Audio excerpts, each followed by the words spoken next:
اليوم أجهزة المخابرات العربية هم اللي بيتحكموا في القرار الفلسطيني، وهم اللي يقرروا وهم يفاوضوا. هذا عيب وهذا عار، وهذا يتحمل القيادة الفلسطينية بالأسماء والأشخاص المسؤولية عن ذلك. نعم، حركة فتح اليوم لا تشبه نفسها، لا تشبه تاريخها، لا تشبه ماضيها، وكان قسم ينتظر هزيمة حماس بعتقد حاله هو البديل. وأنا باعتقادي هذا موقف أقل ما يقال فيه أنه انتهازي. أنا باعتقادي الأزمة اليوم بين حركة فتح وغزة بشكل عام، وليست بين حركة فتح في الضفة وحركة فتح في غزة. اليوم كل مواطن في غزة اليوم في عندهم شعور أنه حركة فتح تخلت. تم خلق ثقافة في الأجهزة الأمنية الفلسطينية، وما قالوا الله يرحمه هاني الحسن عن ثقافة دايتون. ثقافة دايتون يعني ثقافة دايتون. ما هي حماس بتقبلش، ما هي حماس مش رادة. كان مفروض أن تحاول مرة ومرتين و10 و20 و100 و120 حتى تصل للوحدة الوطنية الفلسطينية. ما بحمل فصيل فلسطيني بقاوم حتى لو أخطأ. هاي الإبادة الجماعية عيب، عيب. هذا مش كلام مناضلين ولا كلام فلسطينيين، هذا كلام ناس حطوا حالهم في سياق، آسف أقول، مش وطني. هي أخذت مكان متفرج، ستبقى متفرجا حتى بعد هذا الحدث، وهي اختارت هذا المكان وهي تستحقه. السلام عليكم. أنا أولا وقبل كل شيء مواطن فلسطيني، عضو لجنة المتابعة للمؤتمر الوطني، كاتب وصحفي، كادر في حركة فتح، وقيادي في هذه الحركة عبر تاريخ طويل 50 عام. أعتقد أن الحوار الذي تم هو تكثيف لتجربة عمرها 50 عام، وهي استخلاصات لنتائج هذه التجربة عبر قراءة فكرية لدور حركة فتح، لتاريخ حركة فتح، للدور المفترض أن يكون، لمآل الصراع الفلسطيني الإسرائيلي، لتلخيص لأهداف الشعب الفلسطيني في سياقها النضالي التحرري، والدور المطلوب من الفلسطينيين كشعب، الفلسطينيين كقوة سياسية، الفلسطينيين كسياق نضالي وصولا لأهدافهم في التحرر والاستقلال. وأنا يقين سنصل في يوم من الأيام، لكن الأداء الصحيح يقصر مسافة المعاناة وحجم المعاناة. شكرا.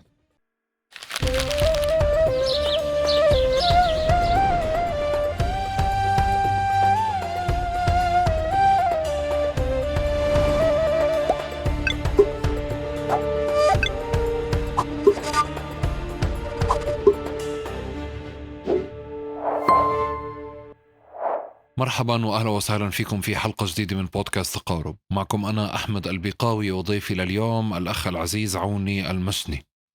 غابت حركة فتح بالنسبة للشعب الفلسطيني على مدار عامين بالأكثر، والبعض كان بشوفها أصلا من قبلها غايبة، ولكن في الإبادة تحديدا صار في نقاش كبير على دور حركة فتح ودور السلطة الفلسطينية، مش فقط في مناطق الضفة الغربية، ولكن دورها اتجاه أهلنا في غزة في إيقاف الإبادة بشكل خاص. قراءتنا وحوارنا لليوم مع الأخ عوني رح نرجع نقرأ من خلال تجربته، تجربة حركة فتح على مدار أعوام طويلة، عشان نطلع فعليا في قراءة للمتوقع والممكن، وماذا كان يجب على حركة فتح القيام به، وكيف كان لازم حركة فتح تقرأ ما بعد 7 أكتوبر وما بعدها، عشان نقدر فعليا نشوف محاولة لقراءة المستقبل، وكمان نفهم للواقع أكثر وأكثر، ونجرب نشوف كمان جزء أساسي من الحركة الوطنية الفلسطينية لوين رايحة في المستقبل. قبل ما نبلش بدي أشكركم مقدما على اشتراككم في قناة اليوتيوب وقنوات الاستماع، وشكرا أيضا لمشاركتكم هذا المحتوى مع كل حدا ممكن يكون مهتم فيه. شكرا أيضا على مشاركتكم معي أفكاركم، مقترحاتكم للمواضيع والأسئلة. تقارب بفضل مقترحاتكم دائما بكون أقرب لإلكم وأقرب إلى جمهور تقارب دائما.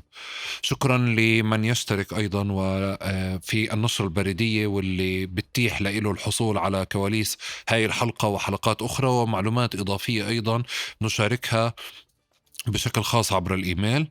وشكرا لكل من يدعم تقارب على الاستمرار ويساهم في تطويره من خلال الرابط الموجود في وصف الحلقة. وبهيك بنبدأ. خلاص جاهزين؟ أهم شيء بس جاب لك المي والقهوة. هذا هو. قدرت الله أبلش. يعطيك العافية وأهلا وسهلا فيك. أهلا وسهلا. أول إشي مجبور أسألك قديش أخدت الطريق وقت؟ إحنا هاي فكرة إنه الناس اليوم بطلت تعرف تعمل مواعيد مع بعض برا البلاد، يعني هاي بترجعنا لأجواء الانتفاضة الثانية، فيش مواعيد من بلد لبلد. يعني بشكل عام هو ما فيش مواعيد بين بلد لبلد، هذا صحيح، على اعتبار أن الطرق دائما فيها مفاجآت، في مفاجآت طارئة فجائية اللي هي حواجز على الطرق. أحيانا في حاجز ثابت بين رام الله وبيت لحم، وبالتالي هذا مزاج، يعني أنت ممكن تقعد على الحاجز نُص ساعة، ممكن تقعد ساعة، ممكن تقعد ساعة ونُص، ممكن ما تقعدش ولا دقيقة. لأ، للحظ الطريق أخدت مسار طبيعي حوالي ساعة وربع، يعني هي مُعدّل ساعة بس أخدت ساعة وربع، وهذا شيء طبيعي يعني، منيح يعني، منيح كويس، لكن هذا لا يُضمن. هذا لا يُضمن، يعني قد تاخد طريق ساعتين، عشان هيك أنا جيت متقدِّم حوالي ساعة إلا ربع عن الموعد الأساسي، لأن حاسب حساب إن الطريق قد تاخد وقت أطول أو أقل ما باعرف. الله يعطيك العافية، الحمد لله على السلامة وغلبناك الله معنا. يسلمك.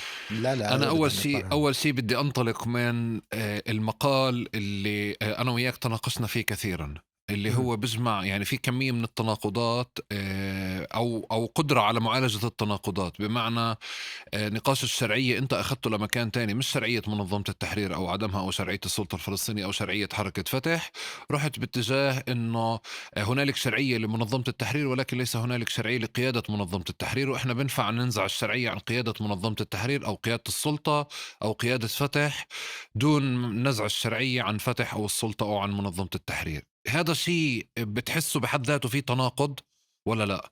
لأ إطلاقًا، ما فيش تناقض في الحكاية لسبب بسيط، إنه بشكل عام الشرعيات تؤخذ بطريقتين أو ب3 طرق.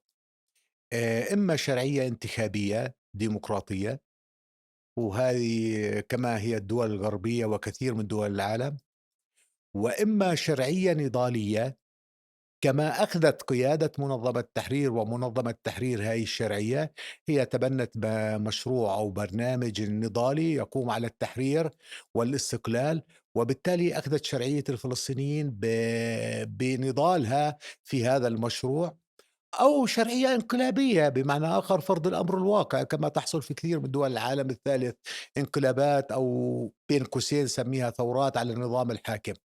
شرعية منظمة التحرير استمدتها من كونها شرعية نضالية، على اعتبار منظمة التحرير هو الوعاء الذي يضم كل فصائل المناضلة من أجل تحرير فلسطين أو من أجل الحقوق الوطنية الفلسطينية.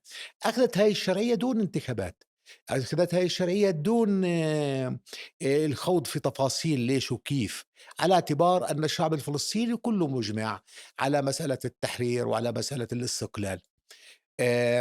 بدأت هاي الشرعية تختل يمكن بعد أوسلو بشكل مؤقت أو بشكل بدايةً، لكن في آخر 10 أو 15 سنة اختلت الشرعية تمامًا، لأنه لم يعد هناك ما يؤكد أن برنامج منظمة التحرير ما زال قائم على مفهوم التحرير. لم يعد مؤكد أن السياق اللي يصير فيه منظمة التحرير هو في نفس المسار، وبالتالي أصبحت الشرعية مش مؤكدة، لكن كمنظمة تحرير إطار كان قبل فكرة المقاومة، كانت منظمة تحرير سنة 1964 وشكلها المرحوم أحمد الشقيري بالتعاون مع النظام الناصري، نظام عبد الناصر في ذلك الوقت. منظمة التحرير كإطار للوحدة الوطنية الفلسطينية هو شرعي، ما فيش إطار بديل لحتى اللحظة، ما فيش إطار يتناسب مع الحالة الفلسطينية. منظمة التحرير بفكرها ببنيتها هي إطار شرعي، لكن هاي القيادة اللي أخذت منظمة التحرير لمكان آخر ليس له علاقة بالتحرير، وأحيانا يتناقض مع مفهوم التحرير، ليس له علاقة بأساليب التحرير. أعتقد أن الشرعية لهذه القيادة مشكوك فيها، وحولها ألف علامة استفهام. هل يمكن إعادة الشرعية لمنظمة التحرير؟ طبعًا ممكن إعادة الشرعية لمنظمة التحرير، أو إعادة الشرعية لقيادة منظمة التحرير عبر إعادة ترتيب البنية بطريقة أن تكون فصائل العمل الوطني بين قوسين الوطني والإسلامي، أنا باقول الوطني باقصد الوطني والإسلامي، في إطار منظمة التحرير على أساس برنامج منظمة التحرير اللي هو البرنامج القائم على التحرير، وبالتالي تعود الشرعية للقيادة وتبقى منظمة التحرير في هذا السياق. طب أخ عوني، البعض ممكن يسمع هذا الحكي ويطلع عليه إنه أنت عم تبحث عن طريقة لإبقاء الشرعية على هذه الكيانات، لأنه بالآخر هاي الكيانات عبارة عن رسائل وفكر وممارسة وبني آدمين. فإذا صحيح. أنت فعليا صار عندك شك بخلفياتها المكتوبة وشك فعليا بكيف الأمور عم تمشي، وبلحظة بظرف تاريخي مثل اللي احنا موجودين فيه اليوم على مدار سنتين ليس هنالك أثر إيجابي بنفع الناس تحتفي فيه أو تقدمه وتتحدث عنه بسياق الإبادة والدفاع عن حقوق شعبنا. يعني لما بنسأل بيحكوا لنا إنه تنحني للموجة الكبيرة، ولكن أنا بعتقد إنه إحنا بلشنا نحكي عن أكثر من انحناء للموجة الكبيرة. فماذا تبقى أصلا لكل فكرة الشرعية؟ أنا هاحكي لك شيء واحد، الشعب الفلسطيني بعد سنة 1948 عاش مرحلة، أو قُرر له أن يعيش مرحلة الاندثار، كما حصل لدى شعوب كثيرة اندثرت. وبالتالي كانت الشخصية الوطنية الفلسطينية ضرورة وطنية للإبقاء على جذوة النضال الوطني الفلسطيني وللإبقاء على فكرة التحرير. أجت منظمة التحرير الفلسطينية في هذا السياق، هي إطار توحيدي للقوى السياسية، وهي الهوية المعنوية للشعب الفلسطيني في ظل غياب، أو الوطن المعنوي للشعب الفلسطيني في ظل استلاب الوطن. وبالتالي منظمة التحرير كرمزية، كفكرة، كرؤية، ضرورة. سميها ما شئت، ممكن تسميها منظمة تحرير، ممكن تسمي إطار ثاني غير اسم منظمة تحرير، بس أنت تحتاج لإطار يوحّد الشعب الفلسطيني أولًا، يجسّد الهوية الوطنية الفلسطينية ثانيًا، في إطار معركة تحرير. تجسيد الهوية الوطنية الفلسطينية ليس مسألة شكلية، هي جزئية أساسية وضرورية في مسألة النضال الوطني الفلسطيني، لأن كل الصراع قائم على إنه في شخصية وطنية فلسطينية، أي في شعب فلسطيني أو فيش شعب فلسطيني. اليوم باقول لك في فلسطينيين بس فيش شعب فلسطيني، في سكان في المناطق، بس فيش شعب فلسطيني، لدرجة إنه حتى الهوية اللي بنحملها إحنا أو في كل الضفة الغربية هي هوية مقيم وليست هوية مواطن. بمعنى آخر الإسرائيليين معطيك هوية مقيم سواء في القدس أو في الضفة الغربية، وبالتالي ليست هوية مواطن. فبالتالي الشخصية الوطنية الفلسطينية ضرورة أساسية. ما بعرف شو الاسم. 2 في مسألة تانية، أنت في إطار النضال لتجسيد الهوية الوطنية الفلسطينية، خُضت معارك جبارة للاعتراف بمنظمة تحرير ممثل شرعي وحيد للشعب الفلسطيني. هاي المعارك اندفع فيها عشرات الآلاف من الشهداء والجرحى والمعتقلين. هاي أنت مش سر إنه كان هذا النضال الوطني الانتفاضة الأولى كان عنوانها تجسيد هاي الهوية الوطنية الفلسطينية اللي برمزيتها العلم ومنظمة التحرير الفلسطينية. أنا أذكر تمامًا سنة 1988 أو 89 يمكن، كنا في النقب، وأجا إسحاق رابين وكان وزير دفاع آنذاك على سجن النقب، قال اتفضلوا اطلعوا أي وفد مفاوض وأنا أقدم لكم أكثر مما ممكن تجيب لكم منظمة التحرير، وجاهزين لمفاوضات سياسية معكم. طلع الوفد الفلسطيني لرابين وقال له: أنت أخطأت في العنوان، يوجد عنوان وحيد هو في تونس اسمه منظمة التحرير الفلسطينية. القصة مش شكلية إنه إحنا كلنا منظمة تحرير فلسطينية، القصة هي تعبير عن الهوية الفلسطينية، لأنه لو طلع 5 أو 6 أو 10 من السجن وقالوا نحن ممثلين، ب ب ب بعد أسبوع باقول أنا بطلت أتفاوض معكم، أو بديش أتفاوض معكم، أو أنتم مش ممثلين بدي أدوّر على غيركم. فبالتالي هذا النضال الطويل للاعتراف بمنظمة التحرير اللي وصل إلى 140 أو 170 دولة أنا ما باعرف قديش، هذا كان مهم جدًا في تجسيد الهوية الوطنية الفلسطينية.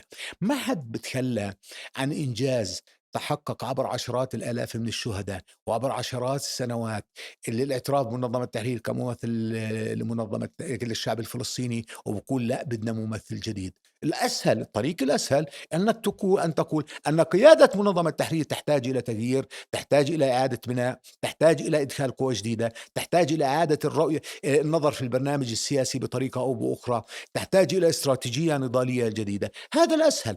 منظمة التحرير هو فكرة اللي هي الوحدانية واستقلالية الشعب الفلسطيني. عبئها نضاليا كما تريد، عبئها بفكر وباستراتيجية، وعبئها بقيادة، وعبئها بفعاليات، وعبئها بمؤسسات كما تريد. انت لو بدك تشكل اطار بديل بدك تسميه اي اسم اخر، وهو نفس الشيء بدك تجيب فكر واستراتيجية وقيادة، بس بصير بإطار غير معترف فيه، تحتاج إلى عشرات سنوات النضال الاعترافي، تحتاج إلى نضال طويل جدا للاعتراف فيه. طب عندك إطار معترف فيه، أنا بقول لك في عوائق أمام اللي بنحكي اللي هي إعادة بناء منظمة التحرير، وعوائق جبارة وعوائق كبيرة، وأهم هاي العوائق هي القوى المتنفذة في منظمة التحرير. لكن هذا قدر الشعب الفلسطيني. لكن مواجهة هاي العوائق أسهل من بناء إطار آخر، وبعدين يصير العالم جزء يعترف بإطار وجزء يعترف بالإطار الثاني، وإذا ما عجبوش هذا الإطار يعاود يعترف بالإطار الثاني أو يبدل، وبالتالي نصير يعني العالم يتلاعب فينا ويضربنا كفوف، مرة على خدنا الأيمن مرة على خدنا الأيسر، وإحنا مش عارفين وين نروح. طب أنت أخدت الشق اللي هو يتعلق بمنظمة التحرير والشخصية الوطنية الفلسطينية اللي إحنا متفقين عليها، آه. وبالفعل حتى الحديث عن قضية من كان يعني بروح باتجاه النقد باتجاه يعني حاد أكثر أو تطرف أكثر، اهم. بصير النقاش بديل عن منظمة التحرير. يعني دائما هنالك كيان لازم يكون اللي هو بمنظمة التحرير ويحمل ما تحمله منظمة التحرير ليخرج فعليا الشخصية الوطنية الفلسطينية اللي حضرتك تفضلت فيها. بس تعال ناخذ الإشي المقابله.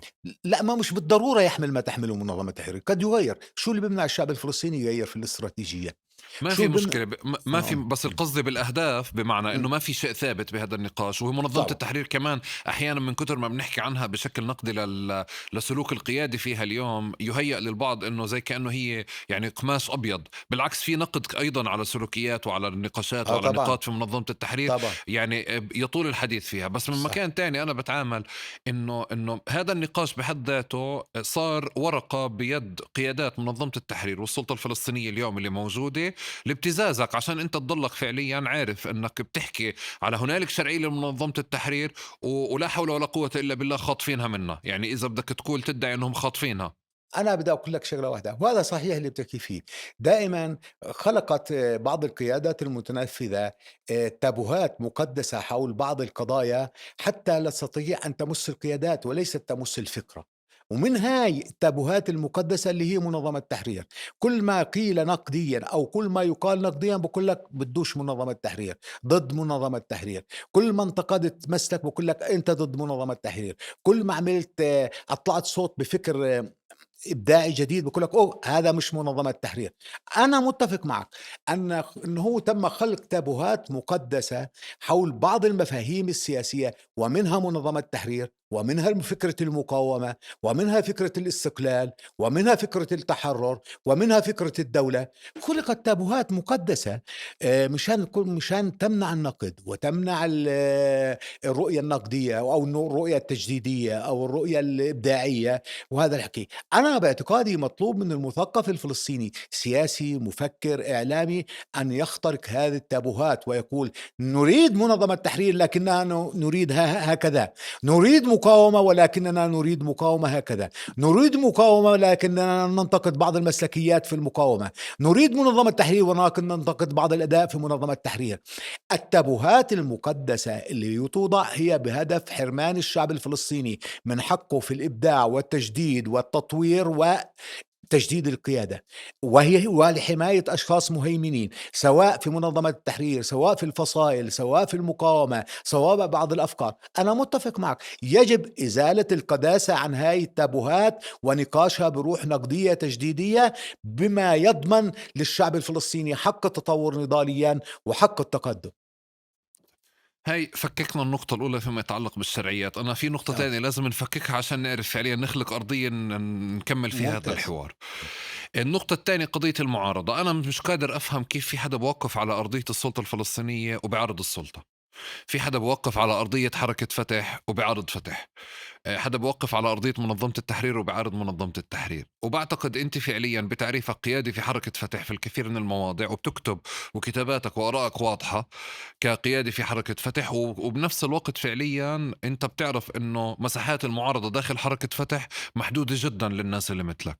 بس مع ذلك يعني بعرفش إذا بنفع نقول إنك أنت معارض داخلي ولا كذا. فهل يمكن أصلا إنك أنت توقف على أرضية حركة فتح اليوم وأرضية السلطة الفلسطينية وأرضية منظمة التحرير بكل اللي إحنا قاعدين شايفينه مرة تانية؟ بس إذا بدي أمسك الوقت بس خلال عامين اللي إحنا يمكن بنفع نحكي عنهم كثير، وتعارض. يعني أنا باعتقادي العلاقة في داخل حركة فتح فيها شيء من التعقيد الكبير، واللي يمكن اللي بخارج حركة فتح أتفهم إنه يتصعب تفهمه. حركة فتح بالأساس هي مش بالضبط تنظيم سياسي. حركة فتح هي تيار يقوم على فكرة التحرر الوطني. فيش إشي جديد في حركة فتح يختلف، ولا يوجد أكثر من فكرة التحرر الوطني وما تبقى تفاصيل في هذا الشعار. لا يوجد شيء آخر. وبالتالي حركة فتح قائمت على فكرة التحرر الوطني، وبالتالي شافوا الناس فيها غريزيًا، طبيعيًا، أنت مُحتَل بدك تتحرّر، بالتالي لقيت حالك في حركة فتح أو أغلب الجمهور، لا أقول كل الجمهور. وبالتالي حركة فتح أكثر ما تشبه الشعب الفلسطيني. الشعب الفلسطيني بكل تنوعاته، بكل فساوه الثقافية والفكرية والأيديولوجية وإلى آخره. وبالتالي هذا هيك. لكن كان في معيار ثابت يضبط حركة الناس في هاي الحركة، اللي هو التحرر الوطني. التحرر الوطني عبر الصيغة التقليدية لمفهوم الكفاح المسلح أو المقاومة أو حرب التحرير الشعبية كما تسميها. هاي طريق حركة فتح أقل معدل لحد أوسلو أو ما قبل قليلًا أو ما بعد قليلًا. هذا هو التاريخ تطبيق حركة فتح. أنا باشوف حالي على هاي الأرضية. أنا في حركة سياسية مؤمنة بالتحرير وتسعى إله وتشبه الشعب الفلسطيني. في آخر سنوات نعم حركة فتح اليوم لا تشبه نفسها، لا تشبه تاريخها، لا تشبه ماضيها، لا تشبه سياقها. وبالتالي الخلل اللي صار هو بالضبط زي ما حصل يعني في مرحلة من المراحل في الإسلام. في الإسلام هو كما يجب وجيد وعظيم ورائع وممتاز وإلى آخره. لكن في لحظة من اللحظات في قوى بتدعي الإسلام ومش إسلامية، بعيدة عن الإسلام، حرّفت في الإسلام، خرجت عن الإسلام، أخذت الإسلام إلى مكان آخر. هو الإسلام الأمريكي هذا إسلام يعني الإسلام اللي بيتحالف مع الأمريكان وإشي إلى آخره، أو يعني بمعنى آخر هذا يحصل في حركة تحرر. الانفصام بين الفكرة والممارسة يحصل في التاريخ، يحصل في الإسلام، يحصل في حركة فتح، يحصل في الشيوعيين تاريخيًا، ويحصل في القوى القومية، ويحصل هذا بيحصل. ما حدث في حركة فتح أن هناك اليوم قيادة لحركة فتح أخذت حركة فتح إلى مكان بعيد عن جوهر حركة فتح وعن جوهر الشعب الفلسطيني ولم تعد حركة فتح تشبه نفسها. أنا على أرضية حركة فتح، الحركة اللي أنا اتربيت فيها، اللي أنا اتعلمت فيها، اللي أنا اتطورت فيها، اللي انبنت ثقافتي فيها، واللي انبنت شخصيتي فيها، اللي شايفها هاي شخصيتي اللي قدامها، هاي هي بالضبط شخصية حركة فتح تاريخيا. أنا لم أتغيّر. اللي تغيّر الآخرين، اللي تغيّر اللي أخدوا حركة فتح لمكان آخر، اللي بيقولوا إنه اليوم مقاومة هذا إرهاب. أنا إذا في حد في حركة فتح بيقول عن المقاومة إرهاب، هذا مش منّي أو مش منّا، هو اللي اتغيّر مش أنا اللي اتغيّرت. أنا إذا باشوف حالي في أرضية حركة فتح لسببين. السبب الأول أنا هكذا أرى حركة فتح، وهكذا أتعاطى مع حركة فتح. والسبب الثاني إنه يعني دخيلك يعني هل يوجد قوى معارضة فلسطينية حقيقية يعني؟ أنا أعتقد إنه في مشكلة في المعارضة الفلسطينية التي لم تستطع أن تأخذ دورها كمعارضة حقيقية، معارضة تنطلق من أرضية فلسطينية وتأخذ الجماهير معها وتساهم في التغيير الفلسطيني حتى لو أدى إلى تغيير حركة فتح. وماله؟ الحركات مش مقدسة، الشعب الفلسطيني هو المقدس. ما لو لا حركة فتح ولا القوميين العرب ولا الشيوعيين ولا البعثيين ولا حماس مقدسة. المقدس هو الشعب الفلسطيني وأهداف الشعب الفلسطيني. وأنا باعتقادي القوى السياسية تذهب وتزول وتأتي وتتجدد عبر التاريخ. يعني كان الحزب العربي وحزب الاستقلال والحاج أمين الحسيني، اليوم صارت حركة فتح ومنظمة تحرير، بكرة بتصير إشي تاني. هذا طبيعي في التاريخ الشعب الفلسطيني. أنا ما باشوفش في تناقض في دوري في حركة فتح، إني أكون في حركة فتح وفي على أرضية حركة فتح، وأنا أدعو إلى مسار نضالي فلسطيني يؤدي إلى التحرير ويؤدي إلى الاستقلال ويؤدي إلى العودة ويؤدي إلى تحقيق أهداف الشعب الفلسطيني. آمم تقدر تقول إنه حركة فتح اليوم توصيفها هي قاعدة مناضلة، قاعدة عريضة، هاي قاعدة كبيرة، هاي قاعدة أكبر من تنظيم، قاعدة أكبر من تيار سياسي، قاعدة عريضة عظيمة في كل الدنيا، قاعدة مناضلة وقيادة ذهبت بحركة فتح إلى مكان آخر لا يشبه حركة فتح ولا يشبه تاريخها ولا يشبه شهدائها ولا يشبه نضالها ولا يشبه مستقبلها. عندي ادعاء وفي سؤال وادعاء للناس اللي بتتفضل وبتحكي هذا الرأي بالشكل يعني مثل ما تفضلت، انه انتم بتحافظوا فعليا على حركة فتح مثل ما هي، وبتحافظوا على التنظيمات والاحزاب تضل مثل ما هي، لانه في شكلين من شكل المعارضة. انك انت بتضلك موجود جوا هذه الحركات، وهذا مش بس في حركة فتح، بعموم الحركات النضالية الفلسطينية بتضلك موجود بشكل داخلي قاعد جوا التنظيم، ومن خلال ارضيته بتحاول قدر الامكان تلاقي هامش تقاتل فيه. وهذا هو نفسه اللي بيمنع تشكيل قوى وطنية تانية، وبيعرقل فكرة انه إعادة الاعتبار للشعب الفلسطيني أو إبقاء الشعب الفلسطيني هو المقدس الوحيد في معادلة شعب فلسطيني أو أحزاب وكيانات. فأنت كمان ممكن تكون قاعد بتعطل بإصلاح حركة فتح، لما أنت فعليا يعني ما زلت موجود، وما شاء الله حركة فتح أعطيتك مجال كبير أنك أنت تطلع وتكتب مقالات في كل مكان وتعارضها. لا هو يعني أول شي أقول لك شي واحد، أنا ما باستمدش شرعية ما أقوم فيه من أذن من أشخاص هنا أو من هناك، أنا أستمد ما أقوم فيه من قناعتي السياسية اللي تشكلت عبر عشرات السنوات وفي حركة فتح. وهذا مش جديد في حركة فتح، كان في تاريخ حركة فتح ناس يختلفوا مع النهج القيادي تاريخيًا، كان في ماجد أبو شرار الله يرحمه، كان في عشرات زيه، كان ومئات زيه، كان في الكتيبة الطلابية اللي مثّلت صورة مشرقة في تاريخ حركة فتح ونهج مختلف أو أداء مختلف، بلاش أقول نهج، إنه أداء مختلف وبنهج مختلف كمان، وكانت في حركة فتح. هاي تاريخيًا موجود في حركة فتح، وهذا لا يعيب حركة فتح، وهذا لا يشكل، بالعكس حركة فتح عريضة.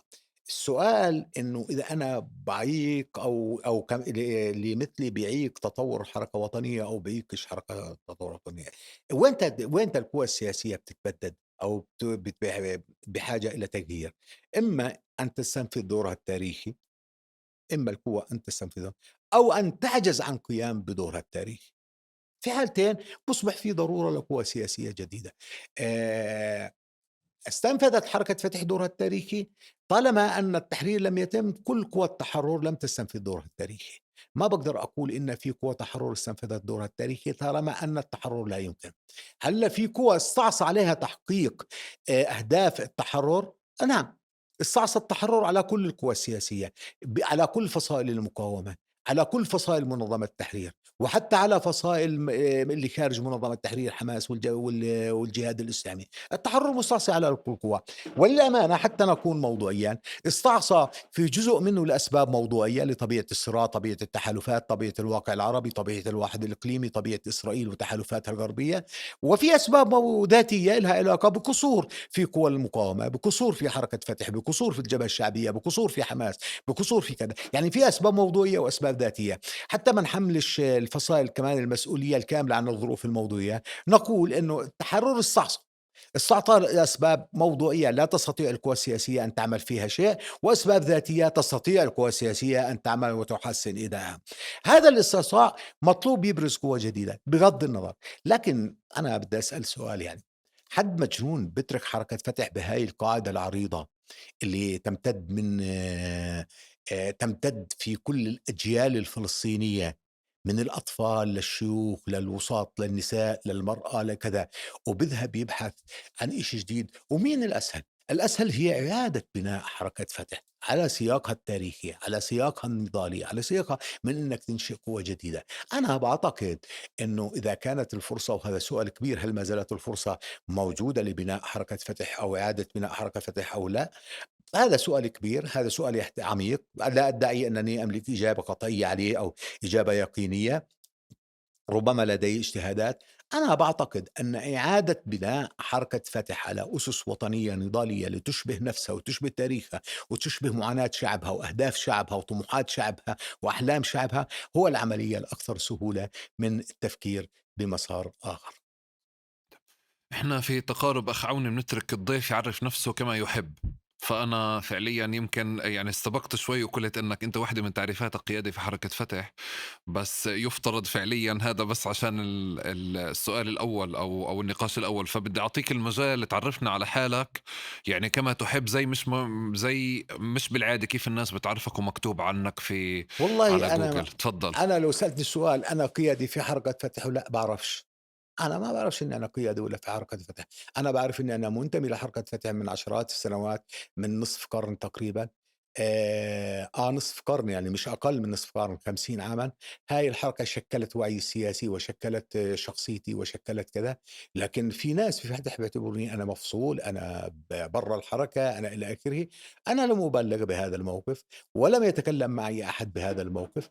أنا باعتبر حالي في حركة فتح، لكن أنا لا يوجد لي أي دور قيادي في حركة فتح. عضو في المجلس الاستشاري لحركة فتح صحيح تاريخيًا موجود، لكن أنا مناضل فلسطيني لاجئ من قرية اسمها القبو، جنوب غرب القدس حوالي 6 كيلو، مُحتلة سنة 1948. سكان مخيم الدهيشة. لفترة طويلة من حياتي اعتقلت في السجون الإسرائيلية لمدة 13 سنة أو 12 سنة على فترات متتالية مختلفة يعني، أطولها 8 سنوات. آآ م مؤهلي العلمي ماجستير دراسات إسرائيلية من جامعة القدس أبو ديس. آآ أمارس دوري كمثقف، كمناضل، بالسياق اللي باستطيع فيه، بالسياق اللي أنا مقتنع فيه. فيش عندي حدود في الفكر، فيش عندي تابوهات مقدسة. عشان هيك يُقال إني نقدي أكثر من اللازم. المقدس هو فلسطين بأحلام نسائها وأطفالها وشبابها وشيوخها، بوصايا شهدائها، هذا هو المقدس. ما تعدى ذلك هو قابل للنقاش. حتى في حركة فتح، حتى خارج حركة فتح، حتى في الفصائل، حتى في الأفكار الموجودة، حتى في الممارسات الموجودة، لا يوجد مقدس باستثناء فلسطين وما تمثل لدى الشعب الفلسطيني. عندي فضول بكون كل ما بقرأ لك مقال نقدي، إنه كيف قدرت تحافظ على مدار هذه السنين كلياتها على هذه المساحة النقدية؟ يعني أنت محاط بكمية التفاصيل والأخبار والأحداث اللي يا إما بتخليك تستسلم أو تمشي مع التيار أو تمشي مع الموجة في أو عندي تنشغل بنقاش التفاصيل. بس دائما يعني كنت لما بقرأ بشوف مقالاتك في هيك بكل مقال والتاني في زاوية ما نقدية بتكون يعني طالعة زي كأنه في شخص هيك فريش جديد يعني أ داخل على المساحة. على مدار السنين هاي كتير صعب تحافظ على هاي المساحة. أنا باقول لك شيء. أنا يمكن اللي شكّل أحد الأشخاص خلّينا نحكي قبل بيسألني سؤال، قال لي: "أنا بالضبط مش عارف شو أنت بدّك، شو أنت؟ أنت بتنتقد فتح، أنت بتنتقد حماس، أنت بتنتقد اليسار، طَب يا عمي أنت شو؟ أنت إيش؟" فكان جوابي واضح وهو الجواب اللي باحكي لك إياه. أنا في عندي معيار واضح لفكري السياسي ومسلكي السياسي، اللي هو فلسطين بأحلامها وطموحاتها وآهاتها ووجعها وأفقها واستراتيجيتها. فلسطين هي ما تعدّاك، مش قابل، مش ثابت، مش ثابت. باقيس القضايا من هذا المقياس. إذا فتح مارست في هذا السياق بما يخدم، أهلًا وسهلًا. وإذا حماس مارست، أهلًا وسهلًا. وإذا حماس مارست أحيانًا في هذا وأحيانًا ذاك، أشجّع هذا وأرفض ذاك. وكذلك من فتح، وكذلك من الجبهة الشعبية، وكذلك من الديمقراطية. عشان هيك أنا حتى فخامة الرئيس محمود عباس، اللي أنا عندي مساحة نقدية هائلة، هائلة، هائلة لدرجة التناقض أحيانًا معه. أحيانًا أرى في مسلكيات صح، باعلن وباكتب وباقول إنه هذا المسلك صح ويجب دعمه ويجب تطويره ويجب البناء عليه. هاي المقاومة العظيمة مثلًا لحماس اللي أنجزت في 7 أكتوبر إشي كبير، واللي خلقت واقع سياسي جديد. أحيانًا باقول إن هاي المقاومة هون ارتكبت خطأ، وهون ارتكبت عملت نقيصة، وهون ارتكبت يمكن جريمة. أنا ما عندي مُقدّس أكتر من فلسطين، وبالتالي حافظت على هذا الخط طيلة ال7 سنوات انطلاقًا من هذا المعيار. عندي معيار واضح في الحكم على الأشياء. آآ ما عندي شخص مُقدّس، ما عندي إطار مُقدّس، ما عندي مفهوم مُقدّس، عندي فلسطين مُقدّسة بكل ما فيها، ما تعدّى ذلك قابل للنقاش. من مكان تاني، فلسطين المقدسة عندك كيف بلش تقديسها وعلاقتك فيها؟ بنفع نستحضر الحدث الأول اللي هو بالنشأة ويمكن بالطفولة اللي عمل الفارق بعلاقتك وخلاك بهذا الموضع من الاشتباك؟ أنا مُعلِّمي الأساسي اللي علّمني واللي خلقني سياسيًا ووطنيًا أبوي، والدي. والدي شخص أُمّي لا يقرأ ولا يكتب. كان مناضل ومرافق لعبد القادر الحسيني لعشرات السنوات ومطارد معه. و وكانت قصص الآباء أو هدهدات الأطفال من الآباء والأمهات هي قصص والدي. كيف بينام، كيف بيناضل، كيف بيقاتل. هاي المعركة انجرح فيها، معركة اسمها معركة الدهشة. كيف اعتُقل من البريطانيين، كيف اعتُقل من الإسرائيليين سنة 47 أو 48. كيف كان عبد القادر الحسيني بينام في بيتنا وبييجي وأمي بتعرفه وأهلي وأمي بتعرفه وبتعرفوا شخصيته. كيف كان بيطلب عصبة يعني منديل يشد على راسه لمّا كان بيوجعه لإنه ما فيش أدوية وما فيش أطباء وما فيش كذا. وبالتالي أنا مُعلِّمي الحقيقي نضاليًا والدي. والدي هو اللي فتح الطريق أمامي، وكان أكثر من منظِّر سياسي، ومع إنه أمي لا يقرأ ولا يكتب، كان عبر حكايات نضاليات تاريخية طويلة هو وضعني في هذا السياق. هو جعلني آمن بهذا الوطن بهذه الطريقة. هو جعلني أحيانًا علّمني مفاهيم اليوم الناس بحاجة لتتعلّمها. باتذكّر سنة 1967 بعد حرب حزيران. كثير من أهل الدهشة رحلوا إلى الأردن وفي ما يسمى بالنازحين، وأجوا مجموعة من الكبار بالعمر إلى جانب أبي يقولوا له يالّا نرحل خلص شو بدنا. فأبوي قال لهم: "يا عمي اسمعوا، أنا جرّبت الرحيل مرّة واحدة سنة 1948 لن أكررها. أنا ضايل في هالبيت، انهدم على راسي ضايل فيه، إن مُتت فيه ضايل فيه، إن عِشت فيه ضايل فيه، لن أرحل مرّة ثانية." هذا المفهوم السياسي اللي اليوم الناس بحاجة تتعلّمه، واللي بتتعلّمه واللي في غزة رسّخوه، واللي في غزة كانوا عنوان له. أنا اتعلّمته في ال67 من أبوي، من قصص أبوي، من وأنا قاعد طفل صغير باقدّم لهم شاي وقهوة الكافتيريا اللي جنب أبويا وأنا باسمعهم. فأنا والدي هو حطّني على مسار. أنا باعتقد إنّي كنت وفي له. أنا باعتقد إنّي كنت وفي وآمُل إنّي أكون وفي له. بدي القصة الأولى هيك نساعدك تستحضر المشهد الأول، القصة الأول اللي حوّلت علاقتك مع فلسطين من علاقة ممكن ناس بأجيالك بيتعاملوا مع فلسطين كإشي حلو أو إشي بيحبوه أو برواز على حيط، وكمّلوا بمسار آخر. يعني ضلت هاي العلاقة العاطفية، وفي ناس متلك أخدتها كمسار، بس هو مسار اشتباك. تقدر تستحضر القصة الأولى أو المشهد الأول؟ أنا باعتقد آمم بسنة 1970 أو 70 وفاة عبد الناصر. كنت أنا طفل صغير، يمكن أنا ما باعتقد إنّي يعني 14 سنة، 13 سنة، إشي زي هيك. توفي عبد الناصر. عبد الناصر كُنّا نسمعه بالسر قبل سنة 1967، بس ممنوع نفتح إذاعة صوت العرب كما كان دارج في وقتها. أنا باعتقادي وكنا نسمعه بالسر. وعبد الناصر كان بالنسبة لنا ملهم لجيلنا، ملهم حقيقي. عشان هيك إذا أنت قُلت يعني أنت فاتح بالضبط كيف، أنا فاتح بلون ناصري، أنا فاتح بطعم ناصري، أنا فاتح بنكهة ناصرية. أنا اتربيت على عبد الناصر قبل ما اتربى على فتح يعني كمان. اتربيت على خطابات عبد الناصر، اتربيت وأنا طفل صغير. وبالتالي فطلعنا على بيت لحم وكانت في مسيرة أو خلّينا نقول اعتصام باب الدير، اللي هو باب كنيسة المهد. وأذن الظهر ودخلوا الناس يصلوا على الكنيسة. أكثر ما كان مثير عندي وحطني في مكان آخر شو معنى فلسطين، لما شفت القساوسة والرهبان يدخلوا إلى المسجد ويصلوا صلاة الجنازة على عبد الناصر.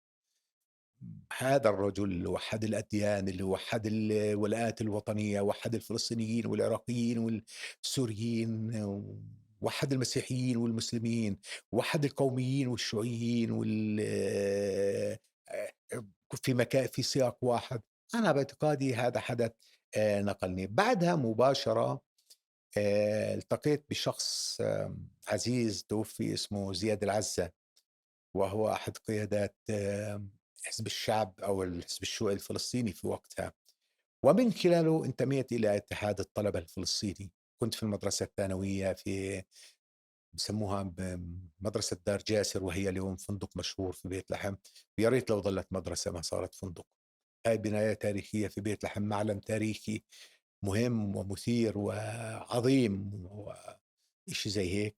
في هذيك المدرسة التقيت بزياد العزّا، وانتميت إلى اتحاد الطلبة الفلسطيني، وكنا نوزّع منشورات اتحاد الطلبة، كفاح الطلبة بشكل سري على الطلبة وإلى آخره.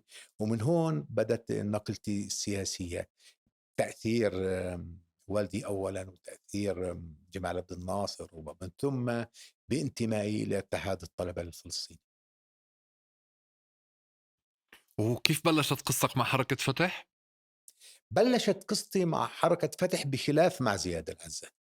هذا رحمه الله، هذا العزيز المناضل الرائع اللي شكل أهم قصة صمود في الاعتقال سنة 1974 لما اعتقلوا الجبهة السلمية 6 شهور صمود في الزنازين، وخرج من السجن مشلول الرجلين نتيجة التعذيب.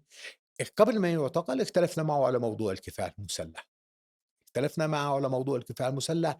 هو كونه من الحزب الشيوعي لم يكن يؤمن مفهوم الكفاح المسلح أو المقاومة المسلحة إلى آخره. واختلفنا معه على هاي القصة، وحدث الطلاق وتوجهت إلى حركة فتح عبر صديق إلي اسمه يوسف أبو لبان، اليوم موجود في الديشة وهو قائد مجموعتي في هذيك الفترة. بعثناه إلى لبنان وبدأ وانتمينا إلى حركة فتح بهاي المشوار. مازن، احنا رح نضل نحكي حركة فتح سلطة فلسطينية، بس عشان يعني لأنه زال اليوم الخلط أو زال التمايز أو التباين اللي موجود بين حركة فتح والسلطة الفلسطينية بشكلها الحالي اليوم. فبس لا عشان يعني قاعد بسمعك بتحكي شيء وأنا بحكي شيء، بس هو فعليا هذا التداخل اللي موجود هو التداخل اللي صار مع عموم الشعب الفلسطيني. أول شيء مجبور بس أفهم منك، أنت برأيك إمتى زال هذا التمايز أو التباين أو الفجوة اللي كانت بين حركة فتح وبين السلطة الفلسطينية؟ وأنت صارت السلطة هي حركة فتح وحركة فتح هي نظام سلطوي؟ أنا باعتقد آآ بدأت هاي القصة بأوسلو، هي الربط بين السلطة الفلسطينية وحركة فتح، ويمكن بدأها أبو عمار لاعتبارات متعلقة فيه مختلفة. وعندما أنشأ صيغة تسمى القيادة الفلسطينية. القيادة الفلسطينية، القيادة الفلسطينية كانت هي اللجنة التنفيذية، هي اللجنة المركزية لحركة فتح، هي اللجنة التنفيذية لمنظمة التحرير، هي رؤساء الوزراء الموجودين في السلطة الفلسطينية. فطلعت توليفة اسمها القيادة الفلسطينية، لا هي بالضبط قيادة منظمة التحرير، ولا هي بالضبط قيادة سلطة، ولا هي بالضبط قيادة حركة فتح، هي قيادة كل هدول مع بعض. هلا شو وصفها في النظام؟ فيش لها وصف في النظام. شو شكلها في النظام؟ فيش لها شكل في النظام. هي القيادة الفلسطينية. هاي التوليفة بدأها ياسر عرفات. يمكن أهداف ياسر عرفات كانت نبيلة في هذيك الفترة، وكان في نقد في هذيك الفترة، ونقد يمكن خجول، نقد بشكل همس، يعني مش بشكل مش بصوت عالي لهذا الموضوع.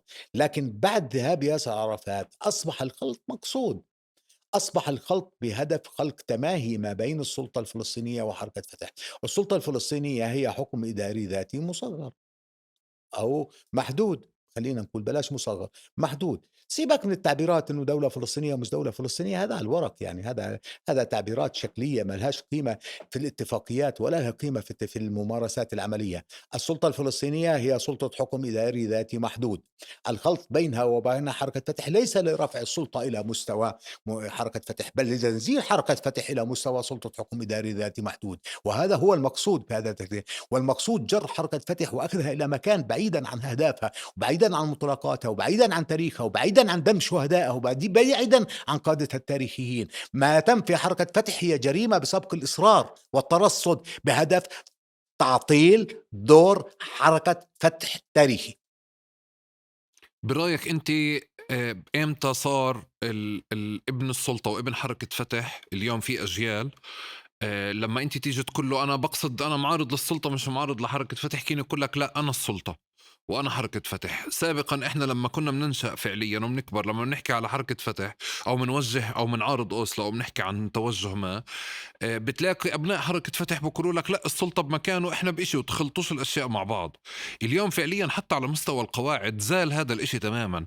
أنت برأيك هذا بأي سنين أو بعد حدث محدد صار إنه زال هذا الإشي وصارت الناس اليوم ما تعرّف حالها كيف أنت قاعد بتعرّف حالك اليوم؟ أنا باعتقادي هذا الحكي في ال10 سنوات الأخيرة، في ال10 سنوات أو ال15 سنة الأخيرة، بعد ذهاب ياسر عرفات انتقلت حركة فتح والسلطة الفلسطينية إلى مرحلة جديدة، مرحلة خلق تماهي ما بين حركة فتح والسلطة الفلسطينية على قاعدة وأرضية السلطة وأدائها ودورها الوظيفي ومسماها، وليست على قاعدة حركة فتح وبرنامجها النضالي وأهدافها التحررية. اللي تم إذا لو التماهي هذا تم على قاعدة برنامج حركة فتح ودورها الريادي ودورها الطليعي ودورها الوطني ودورها في مسيرة التحرر، لكان هذا الخلط رائع وممتاز وجيد وأدعمه. لكن الخلط تم على قاعدة التماهي مع برنامج حكم إداري ذاتي محدود بمفاهيمه باستراتيجيته بأبعاده السياسية بأبعاده الاستراتيجية، وبالتالي تم حرف حركة فتح عن مسارها وضعها في مسار آخر تماما لا تشبه فيه نفسها. هذا الحكي تم. اثنين، هل خلق هذا الحكي ثقافة؟ نعم خلق ثقافة، ويجب أن نتذكر أنه هذه الثقافة لم تأتي عفوا، تم خلق ثقافة في الأجهزة الأمنية الفلسطينية. وما قالوا الله يرحمه هاني الحسن عن ثقافة دايتون، ثقافة دايتون يعني، ثقافة دايتون، تم خلق ثقافة وبشكل ممنهج وبشكل مبرمج وبشكل واضح، وتم خلق ثقافة بشكل مقصود، وتم إقصاء مئات وآلاف وعشرات الآلاف المناضلين عبر حملات التقاعد المتتالية بهدف خلق أجيال ليست مرتبطة بالثورة الفلسطينية ولا بتاريخها ولا بمشاعرها ولا بتاريخها، تم إقصائهم. في هذا السياق تم هذا الحكي. اللي بيتم في السلطة الفلسطينية مش مسألة عفوية ولا مسألة أخطاء، اللي بيتم منهج له أهداف وله سياقات وبشكل واضح جدًا. اللي بيتم أخذ الشعب الفلسطيني لمكان آخر. م أنا واقعي، أنا إنسان واقعي وبراجماتي، أنا أؤمن الانطلاق من الواقع لتغييره، بس تم خلق برامج للتماهي مع الواقع والاستسلام له وليس لتغييره، هذا اللي تم. وفي فرق بين واقعية تستسلم للواقع وبين واقعية تنطلق من الواقع من أجل تغييره. أنا إنسان واقعي وأدعي أنني واقعي وبراغماتي وأدعي أنني براغماتي، بمعنى آخر أقدس الوصول للهدف و وأفهم المرونة التكتيكية، لكن مش المرونة في الأهداف. إذا بدي أسألك بآخر 10 سنين اللي أنت حكيت عنهم هدول بالتزامن صار في كتير أحداث بفلسطين، والفتحاوي أو ابن الأجهزة الأمنية أو ابن السلطة الفلسطينية عاش تناقضات. وبتعرف شوي شوي سنة بعد سنة السلطة الفلسطينية بطلت ترحم الأصوات المعارضة أو إنك أنت ممكن تكون موجود معنا ومؤيد لخصم سياسي أو مؤيد لنهج سياسي آخر. وهذا الإشي سنة بعد سنة عزز تناقضات قبل ما ندخل بتناقض 7 أكتوبر والإبادة وطوفان الأقصى عند السلطة الفلسطينية عند قواعدها بالأساس. بنفع بآخر 10 سنين تحكي لي كيف تطور هذا التناقض؟ أنا باقول لك هذا التناقض طبيعي أن يعيشه أبناء حركة فتح. أبناء حركة فتح يعيشوا حالة اغتراب في الحركة. أبناء حركة فتح يعيشوا حالة اغتراب، بمعنى أنه هو اتربى تاريخيًا على مفاهيم سياسية محددة، واقتنع بهاي المفاهيم السياسية، ولهذا كان في الحركة. بالأخير اكتشف نفسه أنه في حركة بعيدة عن هاي المفاهيم، وبالتالي هو أصبح أمام مشكلة نفسية ومشكلة سيكولوجية، يعني بمعنى آخر أنه طب أنا فتح، بس أنا شايف اللي بصير مش هيك، مش هو، مش بالضبط اللي أنا اتعلمته، اللي أنا اتربيت عليه، اللي أنا أخدته في السياق التاريخي. وبالتالي بدأ يعيش ابن حركة فتح حالة اغتراب حقيقية، حالة انفصام شخصية. هو بيشوف حاله مناضل وثائر وإلى آخره، لكن بيشوف حاله في الممارسات هو لا مناضل ولا ثائر في الممارسات اللي في السلطة، ولا له علاقة بالثورة ولا له علاقة بالنضال. وبالتالي خلق حالة انفصام لدى الكادر بالتحديد المتأصل المثقف اللي في حركة فتح، مش الكادر النفعي اللي أجى على شوية مصالح وشوية على رتب ولا على شيء زي هيك. بالتالي بدأ يعيش حالة الاغتراب.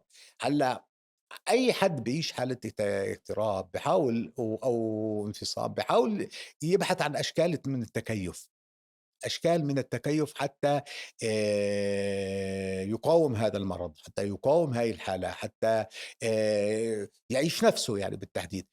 كثير من الناس وأنا منهم حاولنا بهذا التكيف قدر الإمكان، أسبوع بعد أسبوع، شهر بعد شهر، وأحيانا تبرر ما لا يجب أن تبرره من أجل أن يحصل التكيف. وأحيانا تحاول أن تجد سياقات أو تحشر أحداث في سياقات محددة حتى تبررها. نعم، حاولنا هذا الحكي، حاولنا طويلا هذا الحكي. قد يكون خطأ، أوكي، ارتكبنا هذا الخطأ، وقد يكون محاولة للخروج أو لمواجهة حالة الاغتراب وحالة التوحد. حالة التوحد اللي بيعيشها الواحد في الحركة أحيانا. حاولنا هذا الحكي، لكن في لحظة من اللحظات لم نعد نستطيع.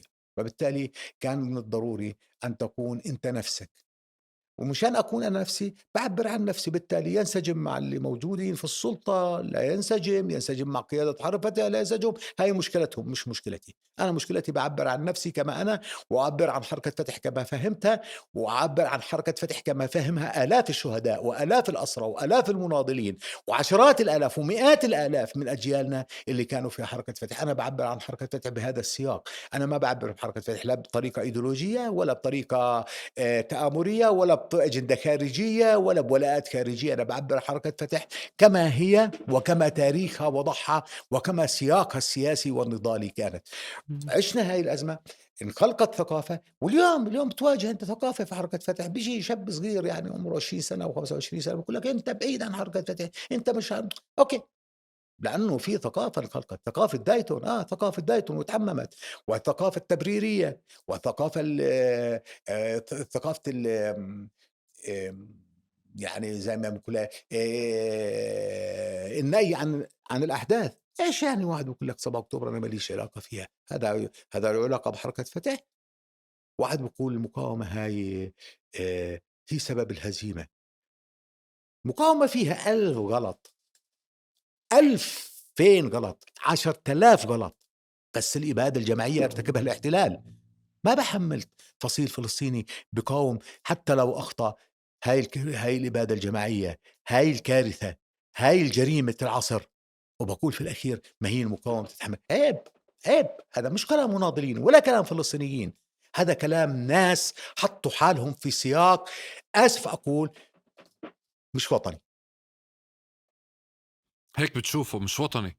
طبعًا مش وطني، طبعًا مش وطني.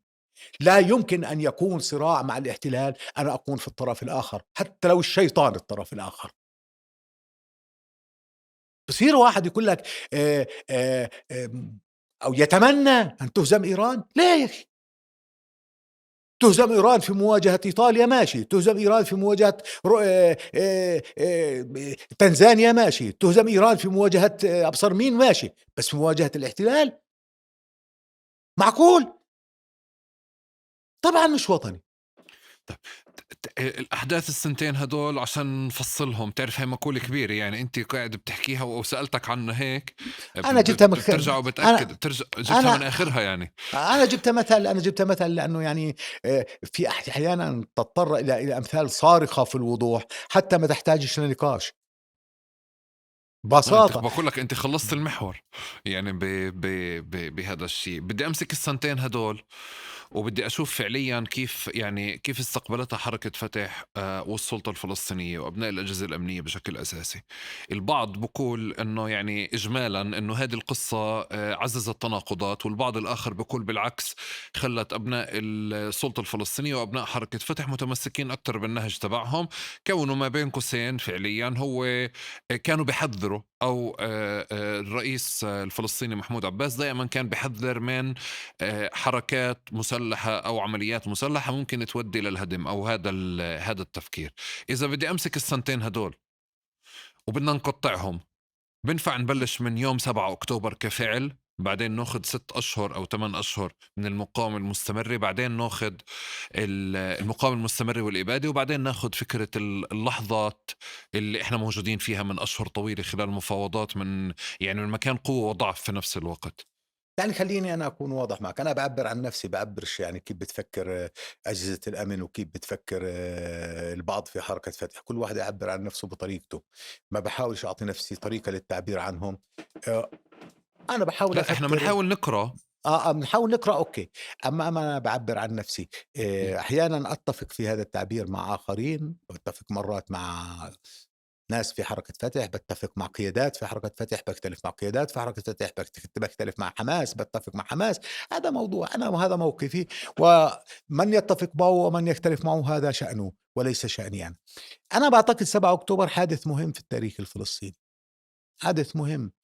آآ حادث باقدرش أقول إنه كان متوقّع، باقدر أقول إنه السياق كان متوقّع، اللي هو الانفجار.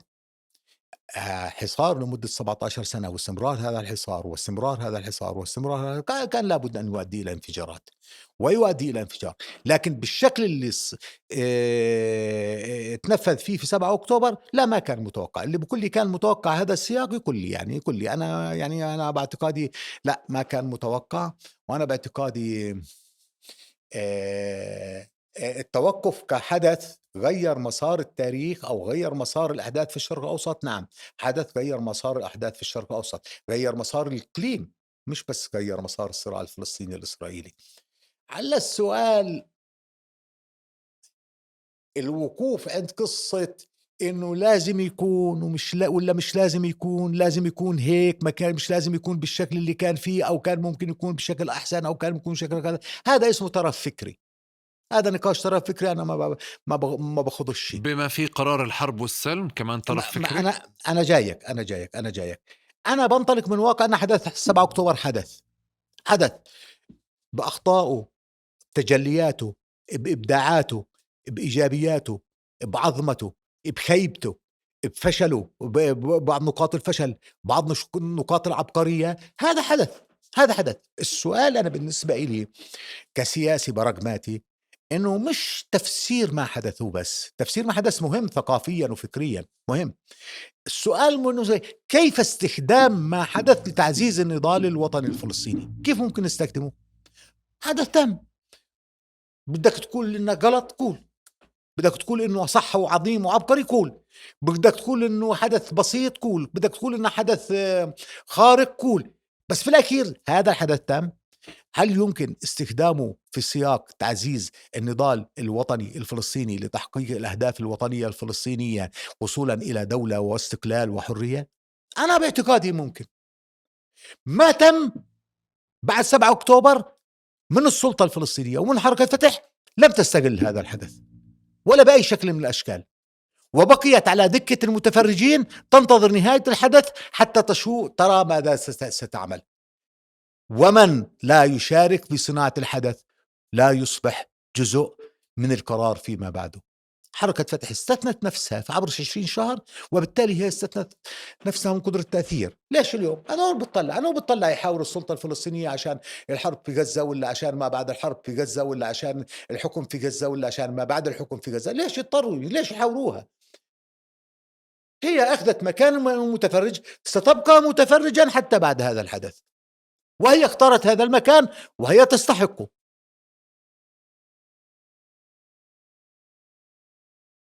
مش أكيد اللي أنت بتقوله بناء على وجهة نظرهم إنه رح يضلوا هيك، بقولوا لك إنه الموجة كتير عالية والأفضل بموجة عالية مثل هاي.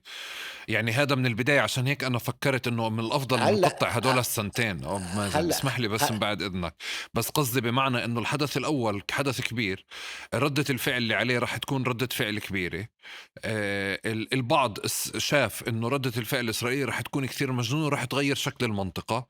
فقيادات حركة فتح والسلطة الفلسطينية، هذا يعني كما يتبناه البعض، قرروا إنه ينحنوا للموجة الكتير كبيرة عشان ما يروحوش بالاغتيالات وبإنهاء بإنهاء غزة، أو كمان بإنهاء الفصيل الكامل، مثل أو الاغتيالات أو غيرها وغرياتها من الأشياء اللي إحنا قاعدين بنعيشها اليوم. فهي وجهة نظر.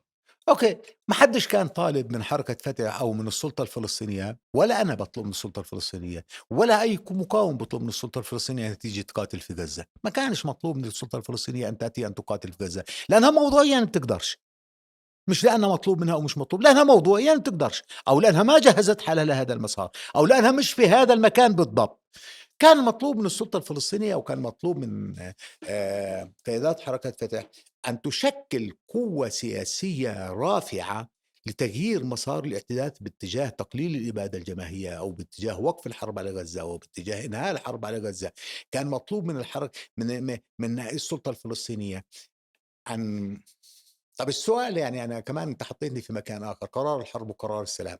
هو لو كان وحدة وطنية كان ممكن 7 أكتوبر تتم بالشكل اللي كانت فيه هيك، حتى لو بدنا نعتبره شكل غلط أو صح. ما لو كان في وحدة وطنية، في منظمة تحرير، ممثل شرعي وحيد للشعب الفلسطيني، وبرنامج نضالي موحد، وحماس والجهاد جزء منه، كان أصبح القرار الفلسطيني قرار منظمة تحرير، وقرار كل الفلسطينيين، وقرار الشعب الفلسطيني الموحد، طب ماشي، انت وقرار كل اللي فصائل. بتقوله نظريا هذا بأثر رجعي، بس بعد اليوم رجل. انت واقف على آه. مكان فعليا لا انه ما في هو قرار الحرب ما والسلم هو اخذوا طرف. ما هو في سؤال ثاني، كمان، وهذا صحيح اللي بتحكي فيه ده. انا بحكي في اثر، بحكي فيه يعني اساس فيما بعد. بس انت بتقول لي سابقا اخذوا طرف، وقرار 30 سنه مفاوضات اخذوا طرف. مم. طب يعني مين اعطاك يعني حق يعني ب 30 سنه مفاوضات اذا انت بتعطيش؟ انا بعتقد انه جريمه ان يكون قرار الحرب والسلم بيد طرف واحد، ويجب أن يكون هذا القرار بيد الفلسطينيين موحدين في إطار برنامج سياسي واستراتيجية وطنية فلسطينية. لكن بدكش تروح لهذا البرنامج ولا هاي الوحدة، وبدك تكون ممنوع على هذا الطرف أن يقرر. كيف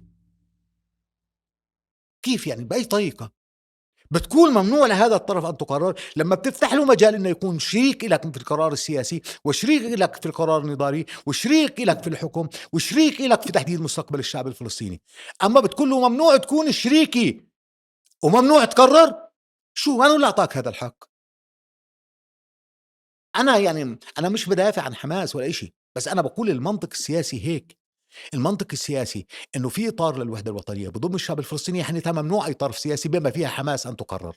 ومش من حقها تأخذ الشعب الفلسطيني إلى حرب بهذا المستوى، قد تؤدي إلى تهجير غزة، أو قد وأدت إلى تدمير 70 إلى 80 إلى 90% من غزة. ممنوع على حماس أن تعمل هيك هذا الحكي، بس هذا في له شروطه حتى يكون ممنوع. أن يكون في سياق فلسطيني موحد، سياق فلسطيني في إطار منظمة تحرير، سياق فلسطيني في استراتيجية وطنية موحدة. وممنوع كمان على حد ياخذنا 30 سنة مفاوضات أدت إلى تعزيز الاستيطان، وأدت إلى تعزيز الاحتلال في الضفة الغربية. كمان ممنوع هذا الحكي. كل هذا بحاجة. قرار الحرب يساوي قرار السلم، وقرار الحرب والسلم بنفس الخطورة، وبالتالي ممنوع على طرف أن يأخذهم. كل فعل فلسطيني بكون ضد الاحتلال بكون في له جانب ما، او اثار داخلية او اهداف داخلية.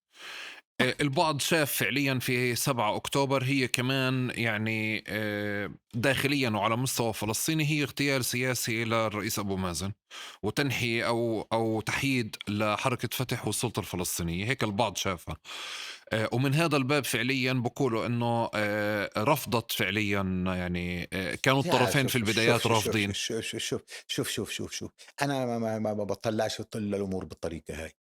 أنا ما بافوزش بالسبق بعرقلة الخيول القوية. أنا بافوز في السباق بتعزيز قوتي، قوة حركة فتح وفعاليتها ودورها الطليعي اللي باعطيه إياها. فعالية حركة فتح على الأرض، دور حركة فتح على الأرض، بس سياق أنا حركة بحكي فتح على لك الأرض يا على أبو الأرض. مازن من حركة فتح من مكان تاني بالمقابل لكن كانت بتقول لكن لكن هذه اللي بيشوف إنه تفضل. حماس، إن تقدم حماس في المقاومة هذا بيضعف حركة فتح، وهذا مشكلته. إذا أنت بدكش تخلي حركة حماس تقدم أكثر منها. لا، أنا كنت بقصد نقطة تانية، كنت بقصد إنه لحظة 7 أكتوبر وما بعدها وتصدر حركة حماس على كعنوان رئيسي للحركة الوطنية الفلسطينية، كان في شيء غير مباشر اللي هو قد يكون اغتيال سياسي للرئيس أبو مازن وتحييده، إنه هو لم يعد فعليا ذو صلة أو على علاقة بالأحداث الفلسطينية اللي موجودة، وحركة حماس فعليا ما بدها تعطيه هذا الشيء. يعني هي مصادر أو معلومات من داخل حركة حماس وكمان من داخل حركة فتح بتحكي عن مزاج عام في البدايات كان برفض التواصل، وهذا الإشي انعكس، يعني البعض بقول إنه انعكس فعليا داخل حركة فتح بشعورهم بانه في فعل كبير كان موجود، بس انتم كمان بدكم تتصدروا الحركة الوطنية على حسابنا بتحييدها من المشهد. منطقي. من يتصدر حدث يتصدر الحالة السياسية. حركة فتح أخذت قيادة منظمة التحرير بحرب 3 أيام أو يوم ونص في الكرامة. معركة الكرامة يوم ونص، على أساسها حركة فتح أخذت قيادة منظمة التحرير. ولولا الكرامة لم تأخذ حركة فتح قيادة منظمة التحرير. برنامج ونضال وتضحية و... وكما سماها أحمد جبريل مغامرة. حركة فتح مغامرة، الصمود في الكرامة أمام الجيش الإسرائيلي طالع منتصر من حرب 67، ومع ذلك أخذت قيادة فتح. أنت بدك يعني من يتصدر حدث يتصدر السياسة، هذا مفهوم في التاريخ وهذا مش جديد. وإذا كان بتوقع إنه تركيبة ودور القوى السياسية ما قبل الحرب هو سيكون ما بعد الحرب، هذا واهم، ستتغير. هلا هذا بيعتمد على نتائج الحرب، بيعتمد على كيف تنتهي الأمور في غزة، بيعتمد إنه كيف تطلع حماس، كيف تطلع فتح، كيف تطلع القوى الأخرى. هذا بيعتمد على عناصر كثيرة، لكن بالنهاية هذا قانون في السياسة. اللي بكراش السياسة كعلم بفهمهاش. أنت بدك تأخذ الحياد السلبي وتقول لي أنا بدي أقود؟ كيف يعني؟ كيف يعني؟ بأي طريقة يعني؟ مين قال إن الحياد السلبي بيعطيك دور قيادة؟ آآ معناها الأموات بيقدروا يقودوا، لأنهم السلبيين، يعني بمعنى آخر سلبيين بمعنى فيش الانفعال على الأرض. من يصنع الحدث بقود سياسيًا، هذا بالتاريخ. هلّا السؤال، هل حماس صنعت حدث وقدرت تحطّه في سياق سياسي صحيح أو لأ؟ هذا بده نقاش. هل حماس صنعت حدث ووين وصّل الشعب الفلسطيني لمكان أفضل أو أقل أو أسوأ؟ هذا كمان بده نقاش. طب في ناقشوا، البعض لانه بناء على هذا النقاش انت بتحدد موقف حركة فتح كيف طب تتصرف. طب بنناقشه أكيد، بس بعد بريك سيجارة. بعد بريك السيجارة. طب يلا تفضل تفضل.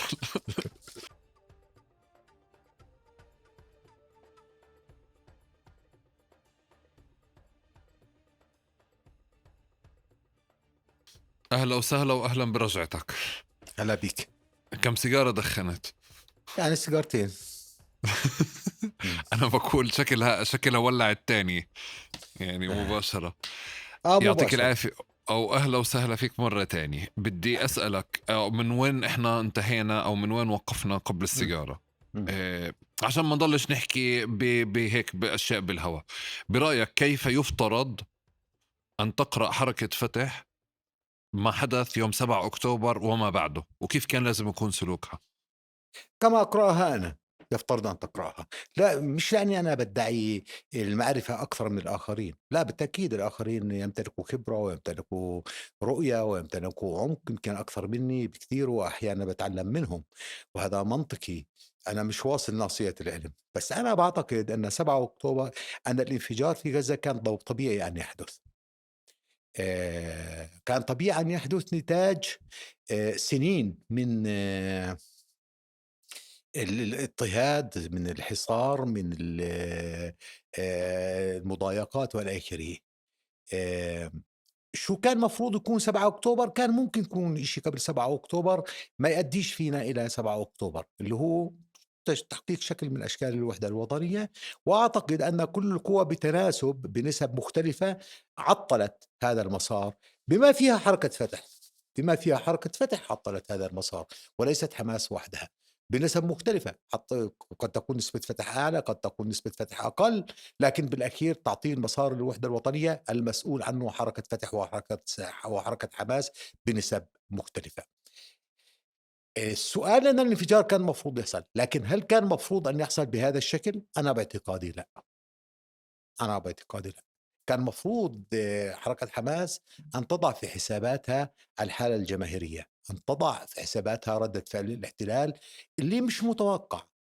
وأنا ما باقولكش إني أنا كنت متوقع ردة فعل الاحتلال بهذا المستوى، أنا ما كنت متوقع، أنا كنت متوقع ردة فعل هائلة جدًا للاحتلال، كبيرة جدًا للاحتلال، لكن ليس لها مستوى هذا المستوى من الإبادة الجماعية، هي ردة فعل غير متوقعة، لكن هل كان مفروض على حماس أن تحسب حساب أن هذا الفعل قد يؤدي إلى نتائج قد تكون كارثية على الشعب الفلسطيني؟ كان المفروض أن تحسب حماس هذا الحساب بدقة، لأنه ممنوع السياسي أن يخطئ، مسموح للشخص أن يخطئ. أنا إذا باخطئ بمسيرتي الشخصية كشخص أوكي باتحمل مسؤولية خطأي، ب ب ب باتعثر، باتحاسب، بارتقي، بانخفض إلى آخره، لكن واحد بده يقود شعب بالكامل كان يفترض على حركة حماس أن تكون لديها حسبة أكثر دقة وأكثر موضوعية بما يحافظ على مسار الشعب الفلسطيني وعلى وضع الشعب الفلسطيني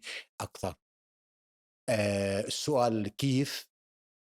باقبلش التبرير ما هي الأمور فلتت، ما هو إحنا ما كناش متوقعين إنه ينهار حائط الدفاع الإسرائيلي بهذا الشكل، ما هو القوى السياسية التانية والناس دخلوا وعمقوا الوضع بطريقة ما قدرناش نسيطر عليها، هذا بالسياسة ما بنقال، هذا بنقال يعني نوع من التبرير، بس بالسياسة بدك تكون حاسب حساب كل هذه المعطيات، وإلا ليش أنت قوة سياسية ومنظمة ومسيطرة ومهيمنة وبتقود غزة وبتسيطر عليها وبتحكم في غزة؟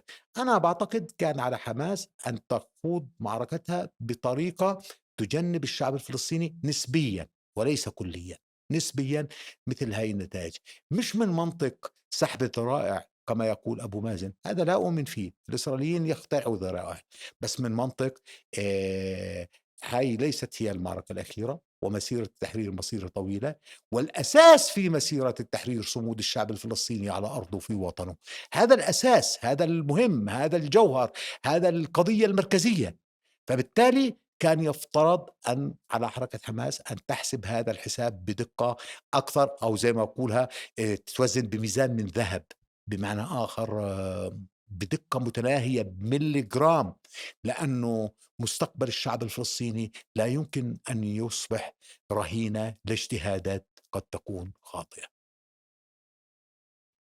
هذا على مستوى القراءة. على مستوى الفعل صار اللي صار، وكنت تتمنى أو كانت تتمنى حركة فتح لو الإشي صار بشكل مغاير، طبعًا. ولكن على مستوى الفعل كان في مقاومة، صار في حدث، صار في مقاومة وإبادة، بعدين المقاومة شوي بلشت يعني مع الحصار المشدد ينزل مستواها وبقيت الإبادة. اتجاه غزة أولًا، يعني بافترض إنه هنالك سلوك في شيء اللي كان لازم يكون إحنا يعني مش عارفين شو انعمل، فبنفع تخبرني شو كان يفترض ينعمل. وفي سياق الضفة الغربية أرضا برضه في منطقة بتحكمها أنت الوحيد بتنظيمك وكوادرك وقواعدك، صحيح، تمام. صحيح، صحيح. رحنا أكتر باتجاه اللي هو الانحناء للموجة أو الانحناء للموجة أنا العالية. أنا باقول لك كان يفترض أولًا على حركة فتح وعلى منظمة التحرير الفلسطينية وعلى السلطة الفلسطينية وعلى محمود عباس بالتحديد كرأس هرم لا السلطة ولا المنظمة ولا حركة فتح أن يبادر إلى وحدة وطنية فلسطينية في إطار منظمة التحرير وفي إطار توحيد الكل الفلسطيني ليخوض المعركة السياسية بشكل موحد بدل أن تُخاض بالطريقة التي تُخاض فيها اليوم. اليوم أجهزة المخابرات العربية هم اللي بيتحكموا في القرار الفلسطيني، وهم اللي يقرروا، وهم يفاوضوا، واليوم فلسطين ملف المخابرات لدى المخابرات العربية، المصرية والأردنية و إلى آخره، وكله. تنزيل مستوى فلسطين إلى مستوى ملف في جهاز المخابرات هذا عيب وهذا عار، وهذا يتحمل القيادة الفلسطينية بالأسماء والأشخاص المسؤولية عن ذلك. لم يكن ياسر عرفات أن يقبل أن يتعامل كملف لدى المخابرات، أي مخابرات في العالم، بما فيها المخابرات المصرية والأردنية وغيرها وغيراتها، وخاض معارك طويلة من أجل أن يبقى القرار الفلسطيني سياسي، ومستوى سياسي وبتمثيل سياسي يليق بالشعب الفلسطيني ويليق بتضحياته ويليق ببطولاته ويليق بتاريخه. كان مفروض على أبو مازن أن يبادر إلى وحدة وطنية في إطار منظمة التحرير وفي إطار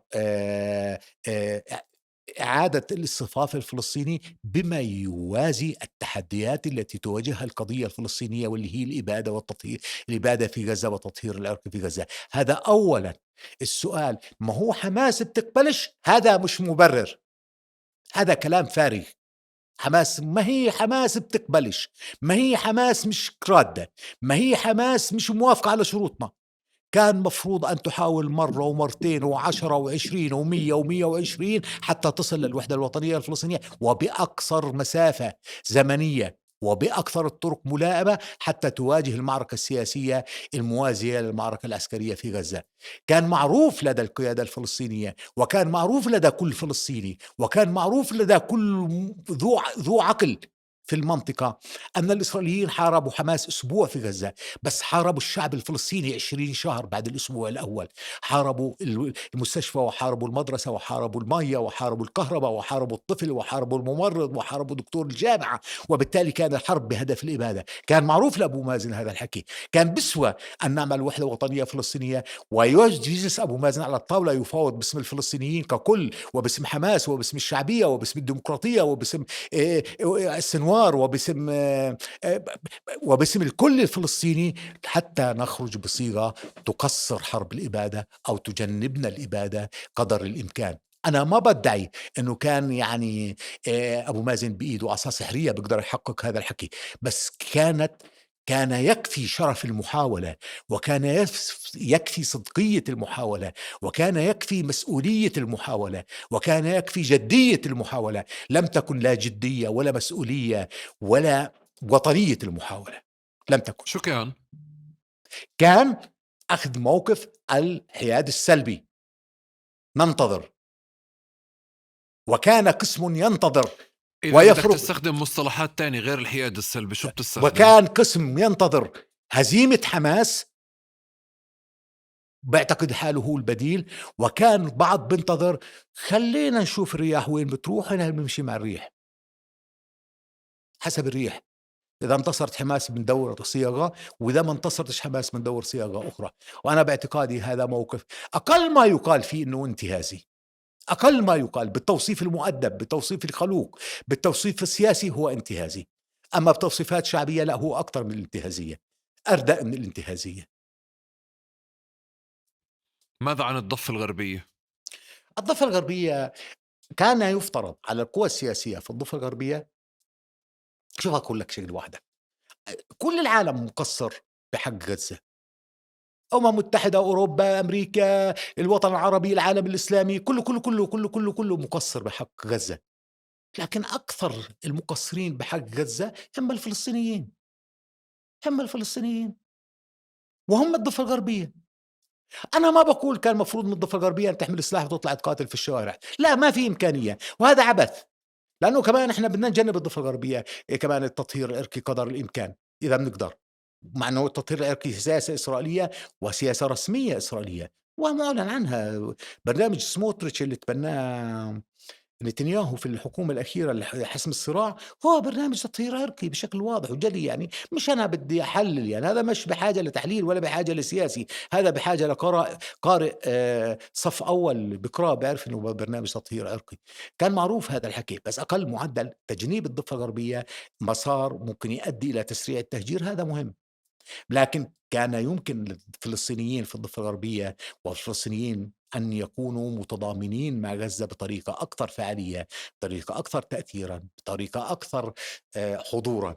وهذا باعتقادي هو قصور الفصائل الفلسطينية، ومنها حركة فتح، ومنها الجبهة الشعبية، ومنها الديمقراطية، ومنها الشيوعيين، ومنها الكل، يعني باختصار. بس يا أبو مازن ممنوع. نعم، ممنوع. يعني ممنوع. أنت المظاهر التضامن اللي بتحكي عنها بدل ما نقعد نحمل المسؤولية التقصير للشعب بالضبط الفلسطيني بالضبط ولأهالي بالضبط الضفة بالضبط وللفصائل، بالضبط في بالضبط. حدا فعليا لأول مرة من بعد إذنك لأول مرة يستخدم فيديوهات لقمع المعارضين للرئيس وللسلطة الفلسطينية مثل أي نظام عربي قامع. شفت الفيديوهات اللي طلعت من جنين هذا إشي بحياتنا ما شفنا. فأنت قاعد بعامل قمع، مستوى من القمع لأي صوت بيطلع مؤيد لفعل مقاوم أو مؤيد لتظاهرة أو مؤيد لشيء، يعني مستوى عالي جدا. شوف أقول لك، حرب 7 أكتوبر حطت الفلسطينيين أمام واقع جديد. الواقع اللي اختارته السلطة ما قبل 7 أكتوبر هو واقع السير على حد السيف، بمعنى آخر ال محاولة خلق توازن ما بين دور السلطة الوظيفي كما هو مخطط لها، وكما هو يُفهم، وكما هي سلطة حكم إداري ذاتي، وكما إلها مهمات أمنية، وما بين حاجة الشعب الفلسطيني للسلطة. الشعب الفلسطيني يحتاج السلطة في 100 شغلة وشغلة. بالتالي قبل 7 أكتوبر كان في محاولة خلق هذا التوازن. أحيانًا بيميل شوية هون، بيميل شوية هون، بيميل أقل هون، بيميل أكثر هون، بس كان في نجاح إلى حدٍ ما ل7 أكتوبر. 7 أكتوبر سرّعت حالة الحسم، لم يعد هذا التوازن مقبولًا لا للإسرائيليين ولا للفلسطينيين، لم يعد هذا التوازن مكتوبًا. في لحظات حسم في التاريخ ما بزبط فيها هذا التوازن، بزبط فيها تاخذ موقفك. السلطة الفلسطينية انطلاقًا من محاولة للإبقاء على هذا التوازن أخذت الحياد السلبي، لكن الحياد السلبي موقف، الحياد السلبي هو الصفاف، الحياد السلبي شو شو حياد سلبي في ظل الحرب إبادة طب لشعبك. تسمح لي أقاطعك هون. تفضل. إحنا بالتاريخ بنبلش في كتير أشياء منه من 7 أكتوبر، بس بدي أحكي إنه في سلوك عند السلطة الفلسطينية ما قبل 7 أكتوبر بسنين طويلة اللي عزّز فعليًا، يعني إذا بنفع نقول دجّن الفلسطيني من مكان، وتحوّل الفلسطيني لشخص خلال اعتداءات المستوطنين بيصوّر بالتليفون عشان يروح للمحكمة الإسرائيلية. وإذا بدي آخُد لمشهد تجلّي أنا بالنسبة إلي من المشاهد اللي يعني الحارقة أو الحساسة جدًا، اللي هو مشهد حرق حوارة ما قبل 7 أكتوبر، اللي هو لمّا هجموا المستوطنين على حوارة مرّة ومرتين وحرقوا البلد. السلطة الفلسطينية بأجهزتها الأمنية بحركة فتح بكل شيء ما أخدت أصلا يعني فعل لتحمي أهل حوارة من تكرار الحدث مرة أخرى أو من تعزيز الفلسطينيين اللي موجودين. فبعتقد من هون في إشي يمكن بهذا المشهد تحديدا أنا محتاج أفهمه على مستوى توجه السلطة الفلسطينية للتعامل مع المخاطر ومع الاحتلال، مش بس بنقاش داخلي، مع الاحتلال بسياق بسياق وبزمن سبق 7 أكتوبر. أنا أقول لك شيء واحد، تحميل السلطة ما لا تستطيع حمله يعني محاولة، يعني باعتقد إنه ظلم شوية. السلطة الفلسطينية ليست مؤهلة لحماية الشعب الفلسطيني، مش هيك. بس أنا جايك، ليست مؤهلة. السلطة الفلسطينية حكم إداري ذاتي محدود في أجهزة أمنية وظيفتها تحقيق الأمن الداخلي قدر الإمكان، هذا أولا. وثانيا حماية الاتفاق، بما فيه حماية أي ضرر على الطرفين الفلسطيني والإسرائيلي. وعشان هيك السلطة الفلسطينية لم تشكل لتحقيق هذا الغرض، ولا تستطيع حماية الشعب الفلسطيني. اللي كان مفروض يحمي الشعب الفلسطيني مش السلطة الفلسطينية، مش دفاعًا عنها يعني. السلطة الفلسطينية فيها ألف يُقال فيها ما لا يقول المالك في الخمر يعني من كتر ما فيها خطايا. اللي كان مفروض يحمي الشعب الفلسطيني الفصائل الفلسطينية، فتح، الجبهة الشعبية، الجبهة الديمقراطية، حماس إلى آخره يعني. كل منظومة الفصائل الوطنية الفلسطينية هي المطلوب منها حماية الشعب الفلسطيني، وهي القادرة على حماية الشعب الفلسطيني، وهي المؤهلة على حماية الشعب الفلسطيني. السلطة الفلسطينية كان مطلوب منها أن لا تكون عائق وعقبة أمام حماية الشعب الفلسطيني، هذا كان المطلوب فيها. وثانيًا كان مطلوب من السلطة الفلسطينية عندما الإسرائيليين تخلوا عن وبشكل علني وبشكل واضح وبألف مسلك، وعلى رأي السلطة الفلسطينية 140 ولا أيام صابئ رقاط الله يرحمه 160 ولا 180 خرق لاتفاق أوسلو. كان مطلوب من السلطة الفلسطينية أن تحمي اتفاق أوسلو، مش تحمي الشعب الفلسطيني.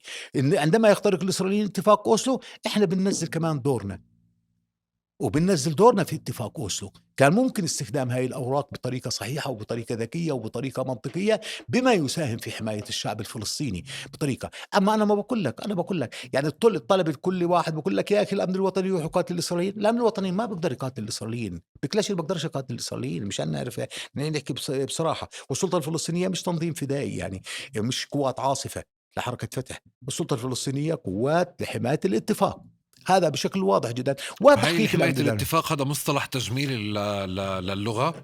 لا، هو حماية الاتفاق بمعنى آخر لحماية وجود السلطة الفلسطينية ولحماية العلاقة مع الإسرائيليين. العلاقة مع الإسرائيليين جزء من هذا الاتفاق. إحنا ما جيناش على ظهر دبابة لفلسطين، إحنا جينا باتفاق بموافقة إسرائيلية. ما حدش يكون عنده وهم إنه في عندنا دولة فلسطينية. ما فيش دولة فلسطينية، في سلطة حكم إداري ذاتي محكومة بقوانين الاحتلال وبأمر عسكري شكلت السلطة الوطنية الفلسطينية. هذا هو، هذا بدون تجميل، بدون تجميل. لكن السؤال الثاني إنه في في فاصل، في خط دقيق جدا ما بين انك انت تحمل اتفاق وانك تتحمل لقوة تحمل احتلال. احيانا السلطة تحولت لهذا الموقف، احيانا السلطة تحولت لهذا الموقف. وثانيا هون صار في خلط كمان في مسألة ثانية، مسألة إشكالية في المجتمع الفلسطيني، اللي هي مسألة القتال اللي تم، والتنظيمات الفلسطينية والمجموعات الفلسطينية في جنين ونابلس وطول كرم وإلى آخره، اللي تطورت وشكلت ظاهرة. هلا هي ظاهرة أخلاقية، ظاهرة وطنية، ظاهرة مقاومة. بس السؤال، الظاهرة بشكلها اللي كان موجود فيه كانت ممكن تؤدي إلى كوارث بطريقة أو بأخرى، برغم حسن النوايا وبرغم أخلاقية المناضلين وبرغم دافعهم الوطني الحقيقي وبرغم كل هذا الحكي. كان ممكن هاي الظاهرة تتنظم بطريقة غير اللي تمت فيها السلطة الفلسطينية، تدخل قوات 3 أشهر في جنين ومشان تقمع ومشان تقتل ومشان تذبح ومشان كذا. كان في طرق مختلفة أخرى. السلطة لم تكن لديها عقل راجح لحل الموضوع بطريقة أخرى، وكان ممكن هذا الحل بطريقة، وقدم للسلطة اقتراحات وقدم للسلطة أفكار للحل بطرق أخرى، وأنا من الناس اللي قدموا طرق أخرى، وآخرين غيري أحسن مني وأقوى مني وأفضل مني كمان قدموا. بمعنى آخر، السلطة ارتكبت خطيئة في هذه الطريقة بالحل، مش خطأ، خطيئة. لا، كان في طرق أخرى مختلفة وكان في طرق منطقية، والناس مش عصية على الفهم، والمصلحة الوطنية واضحة وضوح الشمس، قد نستطيع أن نتفق إحنا والآخرين عليها. فيش قضية مش قابلة للاتفاق، فيش قضية مش قابلة للفهم الوطني المشترك، فيش قضية مش قابلة لتكون سياق وعام. في قضية، في ناس السلطة الفلسطينية لم تكن تملك لا البصر ولا البصيرة في التعامل مع هذه القضية، مش أخطأت، ارتكبت خطيئة أكثر من خطأ.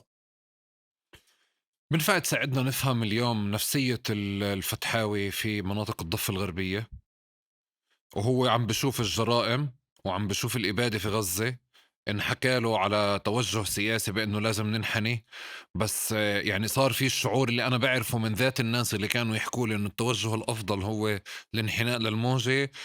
صاروا يحكوا يستخدموا إنه صرنا نخاف نرفع راسنا مرة تانية.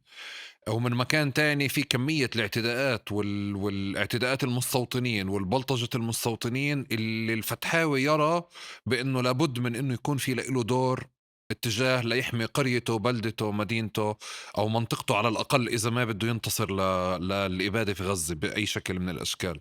منفع تفهمني نفسية الفتحاوي اليوم؟ أنا باعتقادي الفتحاوي اليوم في فلسطين يعني أعتقد إنه ما بفكر بنفس الطريقة. أنا أعتقد يوجد أنماط مختلفة في التفكير في داخل حركة فتح.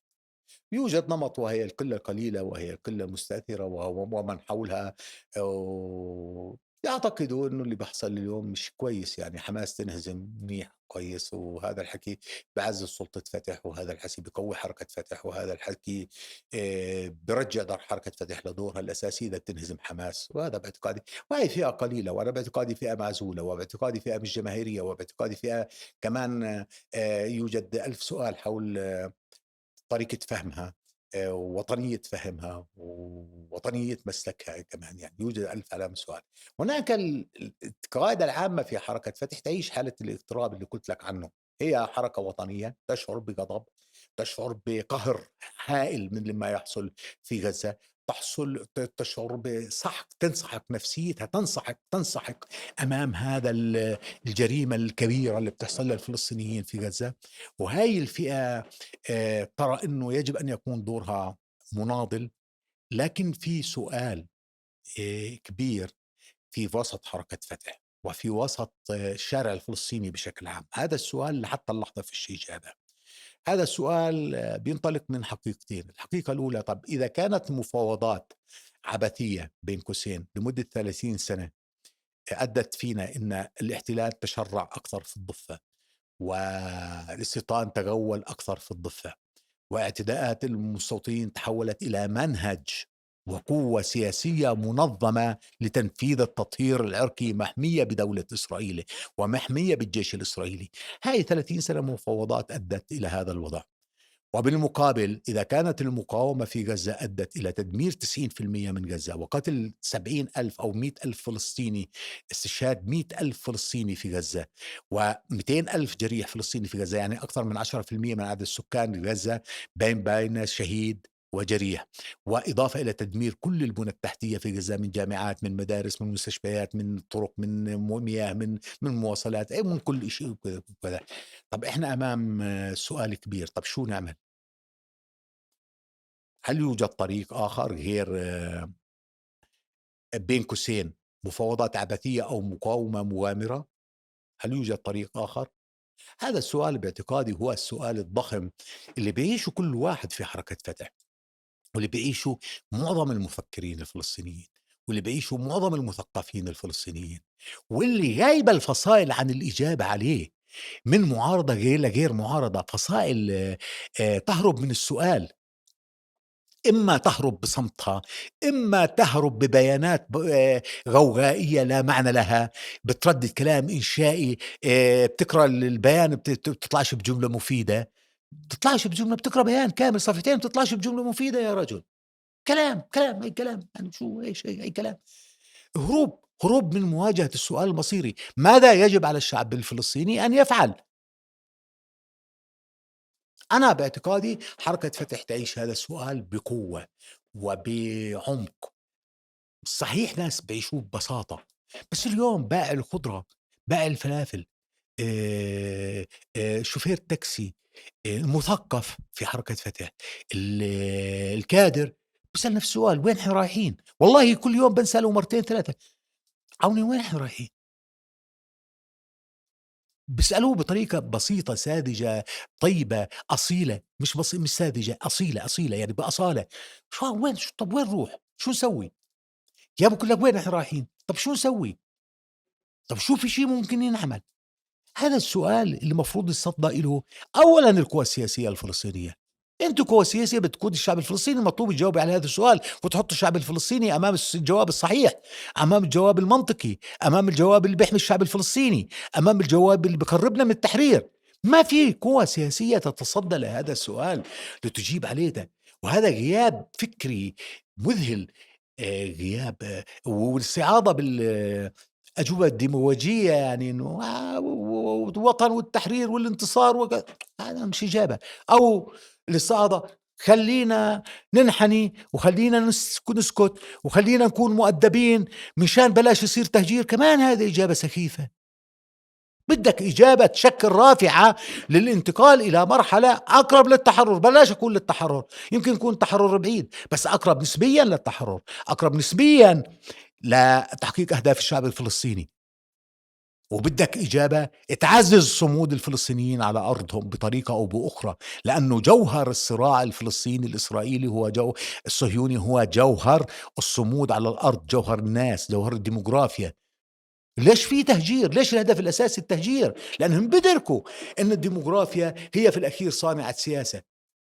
وجود 7 مليون فلسطيني على الأرض مقابل 7 مليون إسرائيلي يهودي، هذا أمر مرعب.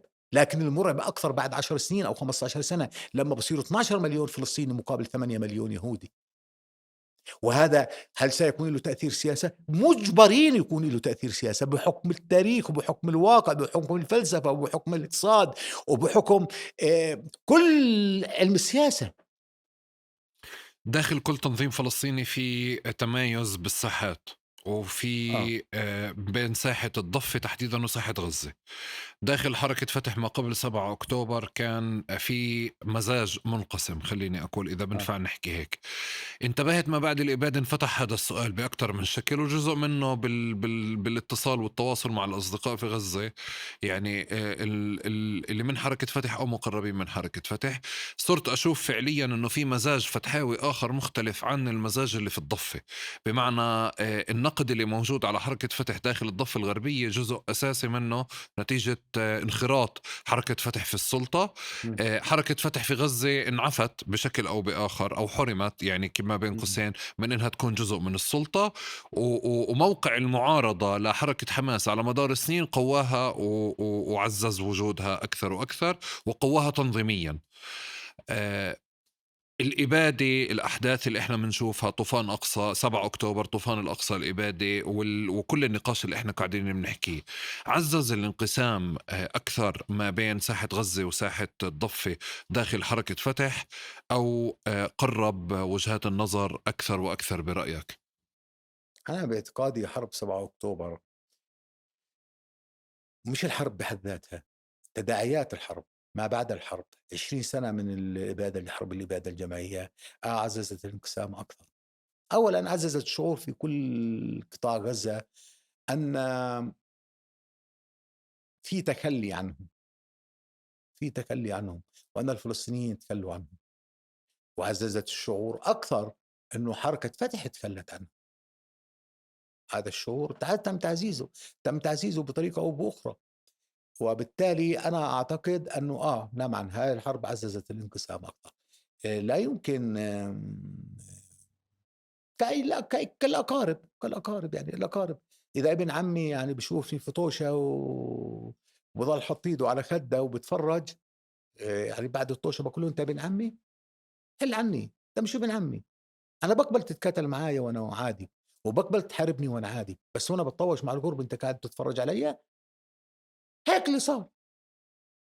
إنه غزة في إبادة، يعني لحدٍ ما الناس بيتفرّجوا بيكتفوا ببيان هون وبيان هناك، بيكتفوا بموقف هون وموقف هناك، بيكتفوا بكلمة هون وكلمة هناك، لكن هذا هو كلام من كَف الظهر زي ما بيقولوها يعني من كَف يعني كلام أي كلام يعني هذا كلام لا يعني موقف. وبالتالي أنا باعتقادي أن مطلوب من حركة فتح أن تعيد قراءة ما حصل بطريقة صحيحة.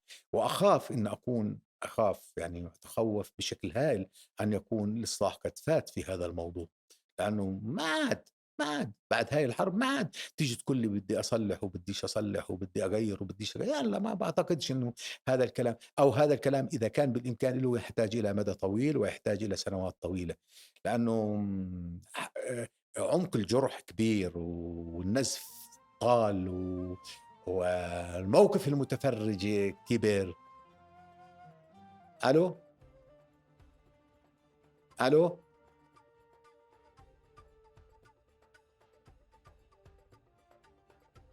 رجعت مرة تاني. رجعت. نعم. طب يعني مش عارف وين فصل الصوت هو، بس عندك المفروض إنه شغال. إمم. آه، فيك تستكمل فكرتك من بعد إذنك. آه، طبعًا فيها استخدام. يعني أنا باعتقد إنه نتيجة هذا الموقف الفلسطيني اللي لم يكن على مستوى الحدث اللي في الضفة الغربية أو يمكن في الخارج كمان، بس ربما في الضفة الغربية أكثر بروز هذا الموقف إنه ما كانش على مستوى الحدث.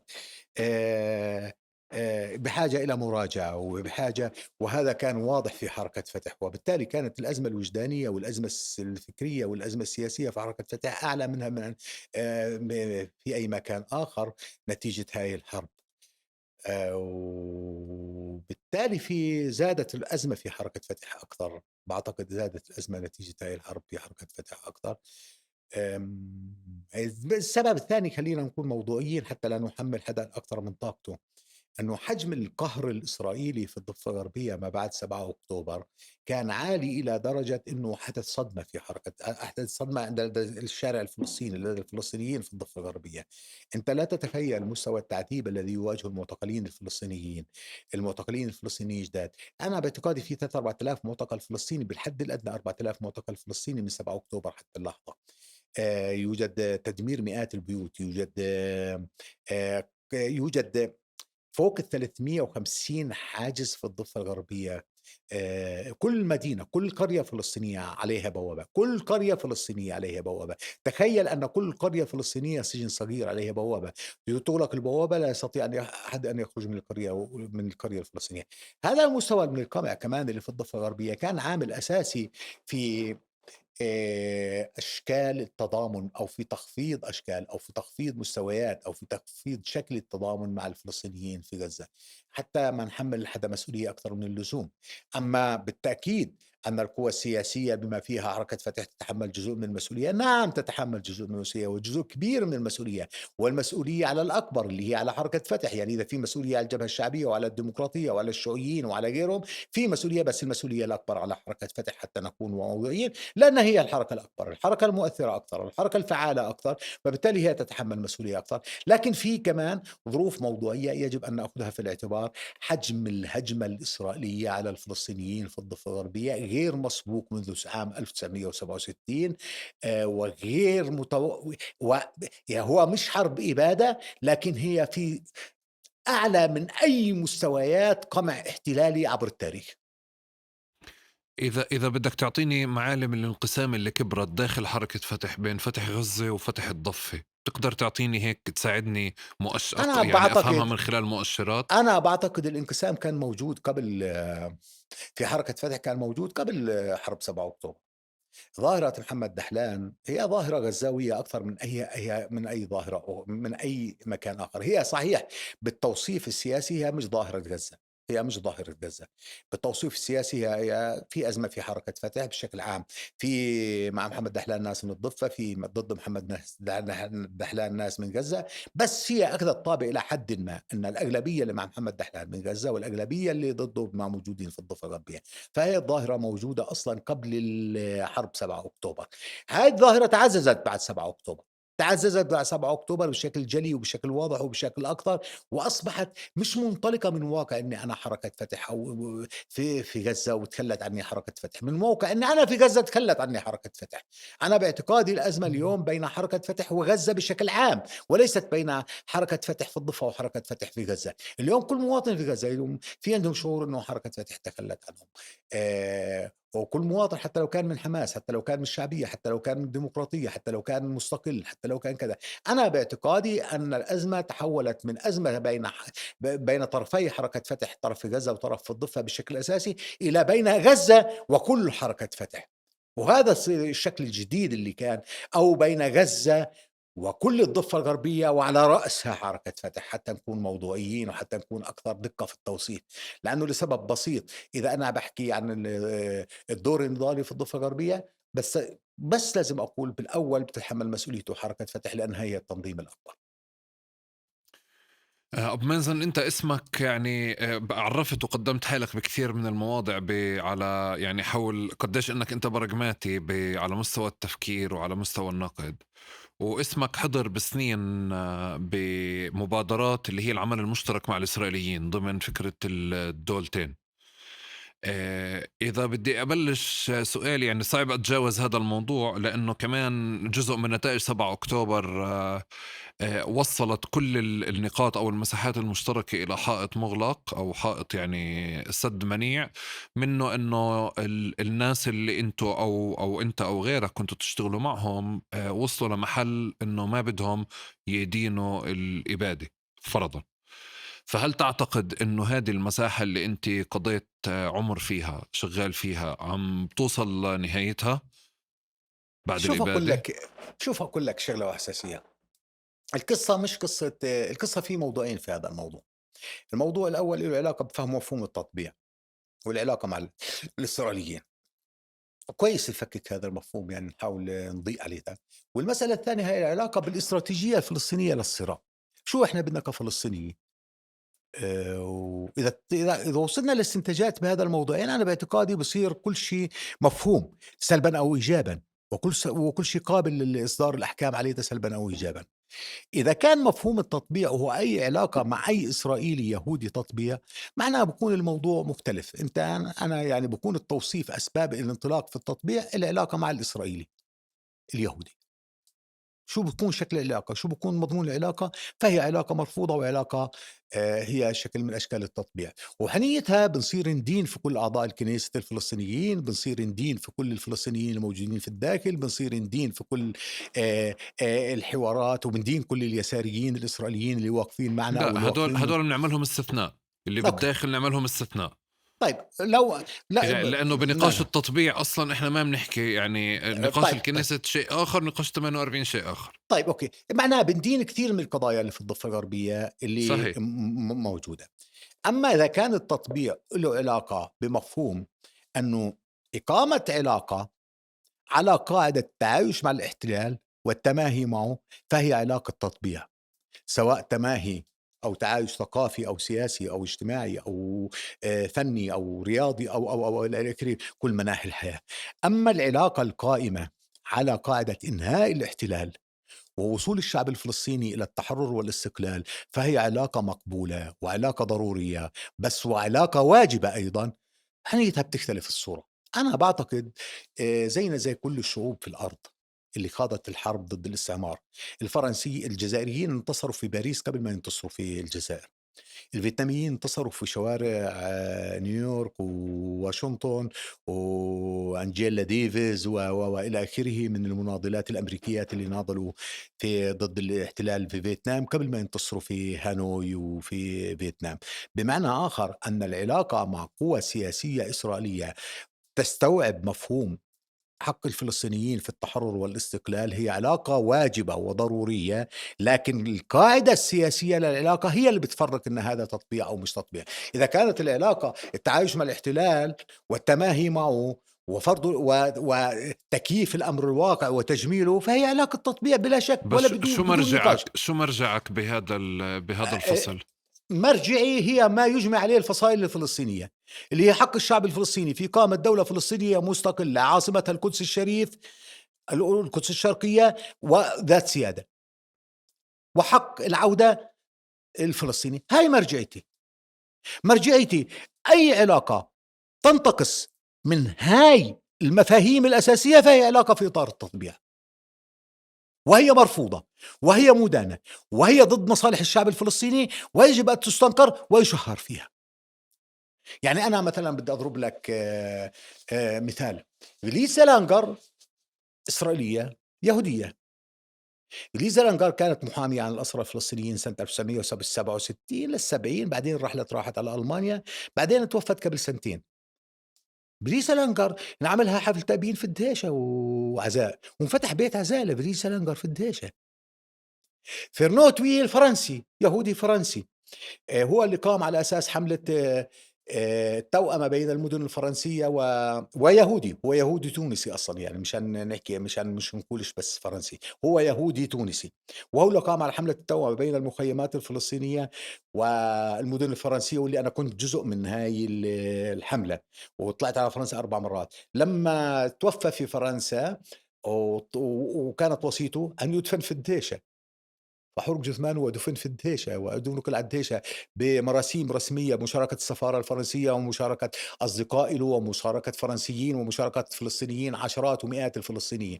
بمعنى آخر أن العلاقة مع الإسرائيلي ليست علاقة على أساس الجنس، العلاقة على أساس سياسة، وليست علاقة على أساس الدين، هي علاقة على أساس سياسة. أنا مشكلتي مع الإسرائيليين سياسية.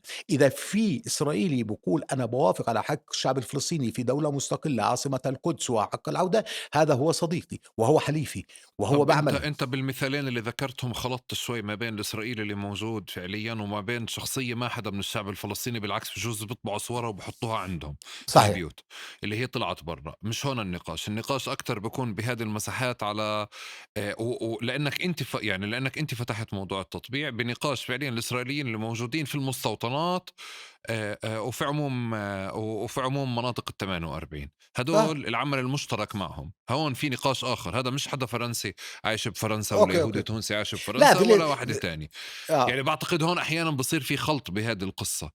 آآ، آآ بس مرة تانية أنا بفكر يعني إنه هذا نقاش يطول نقاشه، أوكي. وبعتقد بدي أقفز عن نقاش التطبيع، لأنه في رأي واضح بالنسبة لي أنا كأحمد مثلا بتخذ من البي دي اس وحركة المقاطعة هي المرجعية في هذا النقاش، صح. خاصة إنه النداء تبعها والبيانات تبعتها وفي شرعية وطنية يعني ترفض هذه الاتصالات أو التواصلات، وأنا م. بالنسبة لي هذه مرجعيتها. بدي أقفز على هون السياق هذا أو المسار هذا كلياته.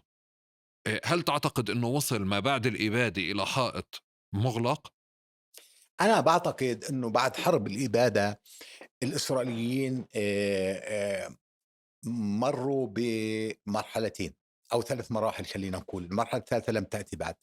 المرحلة الأولى هي صدمة الحرب، هي صدمة الحرب، الحرب شكلت صدمة للإسرائيليين، هاي الصدمة عملت ردة فعل أكثر يمينية، أكثر عنصرية، أكثر إجرامية، وبالتالي وقّف المجتمع الإسرائيلي بقبضه وقضيضه مع الإبادة.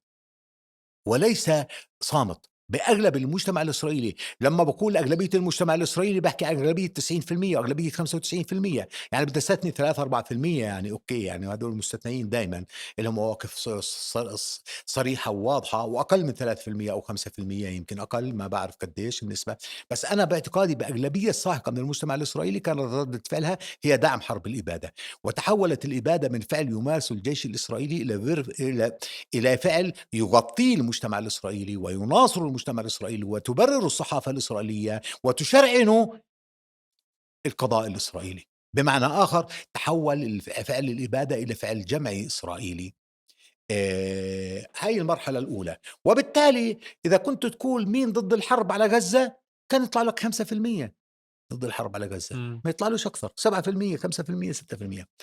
المرحلة الثانية هي مرحلة التحول اللي بدأت تحصل في المجتمع الإسرائيلي نتيجة استمرار هذا الحرب، نتيجة المختطفين، نتيجة كذا، وأسباب ليست لها علاقة بالموقف من حرب الإبادة، لها علاقة بمصالح الإسرائيليين، أنه أصبحت أغلبية ضد الحرب الإبادة، ضد استمرار الحرب وليست ضد الإبادة، وهون في فرق. في أغلبية اليوم في المجتمع الإسرائيلي ضد استمرار الحرب وليست ضد حرب الإبادة، بمعنى آخر هم ضد استمرار الحرب لأنه استمرار الحرب يؤدي بضرر بمصالح الإسرائيليين، وليس إمم. لأنه بتقتل الفلسطينيين، وليست لأنها لا أخلاقية، وليست لأنها جريمة حرب.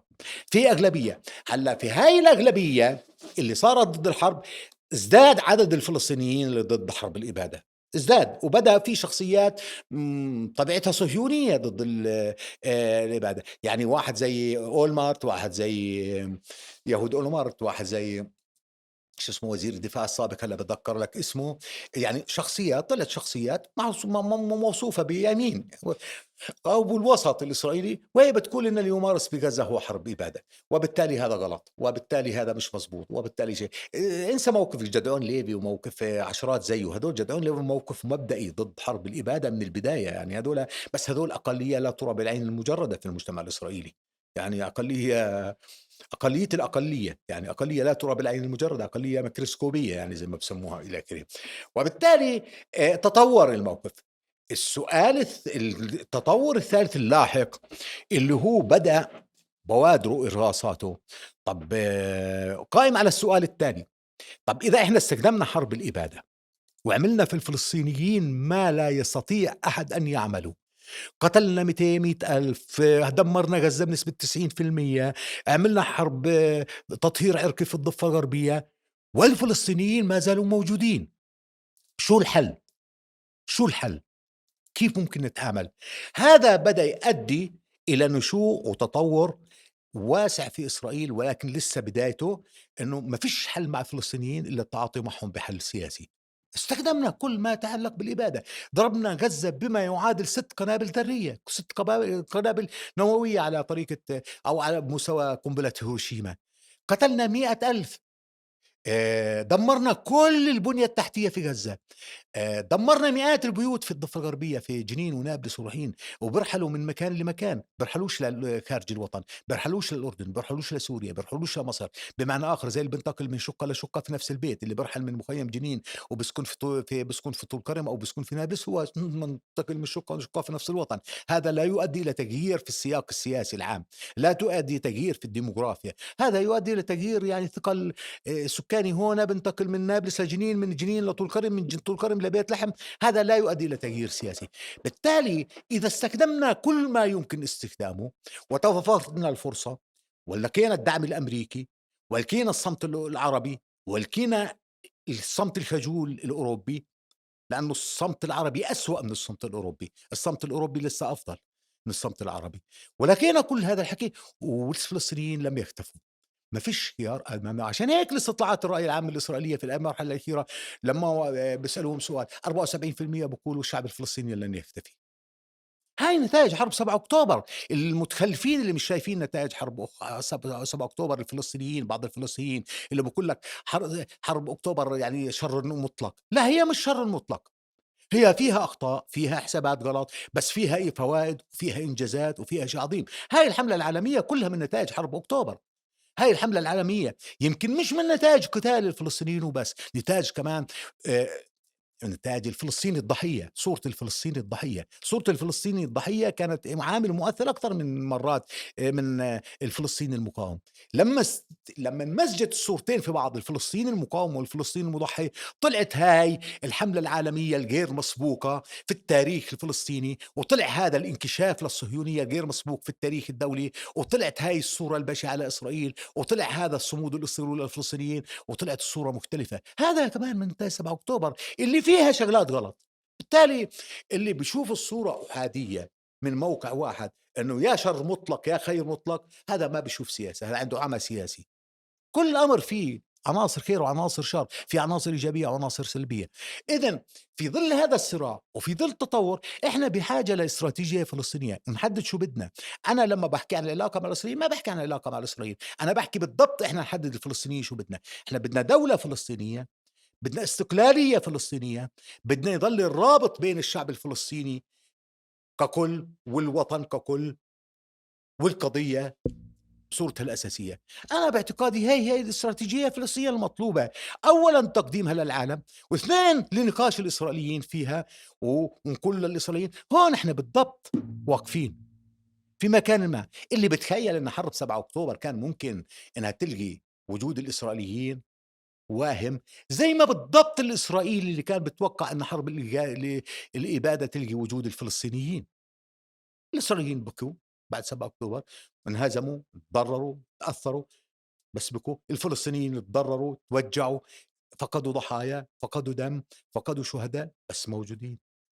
وبالتالي في الأخير حتصل إلى حل سياسي شئت أو أبيت، مش رغبة في الإسرائيليين أو عدم رغبة. الواقع سيفرض على الطرفين الوصول لحل سياسي غصب عنهم، مش لأنه إحنا بدنا ولا بدناش. إحنا شو بدنا؟ بدنا كل فلسطين وطن إلنا، بس السؤال بكفيش تقول شو بدك، بكفي تقول كيف وبأي طريقة وتشوف شو الواقع الموجود قدامك. من هون أنا براغماتي.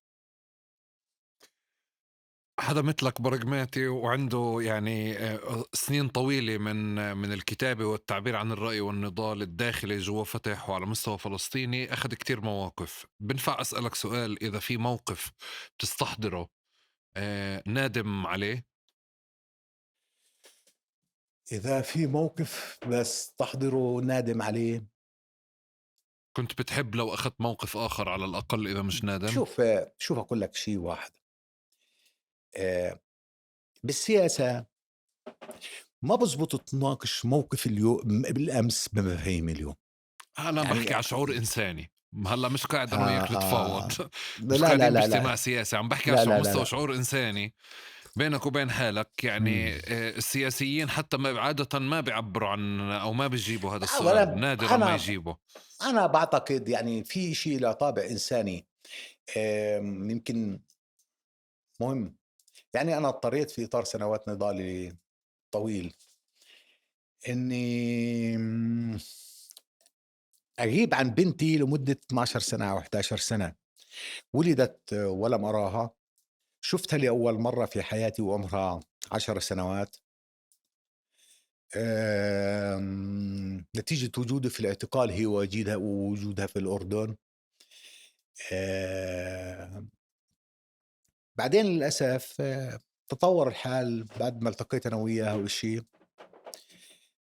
قبل فترة سنتين أو 3 أو 4 يعني إشي زي هيك 3 سنوات، توفيت بمرض السرطان. فيمكن شعور بالقصور اتجاه بنتي، يمكن هذا الشيء اللي بضل مأرقني طيلة حياتي، ما بعرفش أنام أحيانًا بنتيجة هذا الشعور. مش نادم بالضبط، بس كنت باتمنى لو قدرت أعطي بنتي أكثر، كنت باتمنى. الله يرحمها إيش؟ ويعطيك الصحة. إحنا في الله يسلمك. تقارب أخ عوني بنعطي المايك، يعني شايف كل هذا الحوار السابق وكل إمم، هاي الأسئلة المفتوحة، إمم. نعطي المايك للضيف يعني بمساحة حرة في نهاية الحوار. إذا حب يأكد، ينفي، يتراجع، يضيف شيء، فهذه مساحتك. وممنونين لك على هذا الحوار. شكرا جزيلا لك. تفضل المايك معك. يعني أنا باحب أستعير تعبير محمود درويش، بيعجبني: "لا تعتذر عما فعلت." يمكن أنا بحاجة أعتذر عما لم أفعل وليس عما فعلت. كان بإمكاني أقدّم أكثر في هذا السياق؟ ممكن. كان بإمكاني أعطي بطريقة أنجع؟ ممكن، أكيد. وهذا اللي ممكن أعتذر عنه، إن في أشياء كان مفروض أعملها ما عملتهاش. بس إشي فعلته أنا باعتقادي ما عندي شعور بندم، عندي شعور إنه دايمًا في شي أفضل تقدر تعطيه، في شي أفضل تقدر تعمله، في شي أفضل ممكن تجترحه. آآ أعتقد أن الفلسطينيين الآن بحاجة إلى عقل سياسي مختلف. ما بزبط تناقش الحالة الفلسطينية بمفردات ما قبل 7 أكتوبر. أعتقد أن مفردات ومصطلحات ما 7 أكتوبر لم تعد صالحة لنقاش الحالة الفلسطينية. تحتاج إلى فكر ومصطلحات ومفردات جديدة لتخرج بنتائج جديدة. الشعب الفلسطيني لم يعد يمتلك القدرة أن يبقى أمام التجريبية الفصائلية.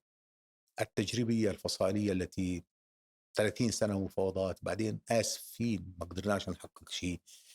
آآ مقاومة أدت إلى هذا الوضع المأساوي، والممتزج فيه العظمة مع الخيبة، مع الانتصار، مع الهزيمة، مع القوة، مع الضعف، مع الإبادة، مع الصمود، كلها ممتزجة كل هاي ممتزجة مع بعض في غزة. ما بزبط كمان نخضعه للتجريبية بطريقة أخرى. الشعب الفلسطيني يحتاج إلى نظرية سياسية، إلى استراتيجية وطنية، استراتيجية وطنية تحدد أين نقف بالضبط، وماذا آآ وماذا علينا أن نعمل لنحقق ما نريد. أنا أعتقد إحنا في هذا المكان، آآ في هذا المكان للنقاش هذا بعقل جديد وبمفردات جديدة ومصطلحات جديدة وأفق جديد. آخذين في الاعتبار آخذين في الاعتبار دروس كل ما مضى، 7 أكتوبر، مفاوضات، وآخذين في الاعتبار تطور الحملة العالمية لصالح الفلسطينيين اللي بتتم في أوروبا واللي بتتم في أمريكا، واللي لها ما لها وعليها ما عليها، واللي بالتأكيد هي ستكون متغير سياسي بعد 10 أو 15 سنة. أنا أعتقد أن الفلسطينيين يجب أن لا يغادروا مكان الضحية ليتحولوا إلى مجرم مرة أخرى. يجب أن يبقوا في مكان الضحية ويعززوا نضالهم بالأشكال اللي بتعزز وبتقربنا من الهدف.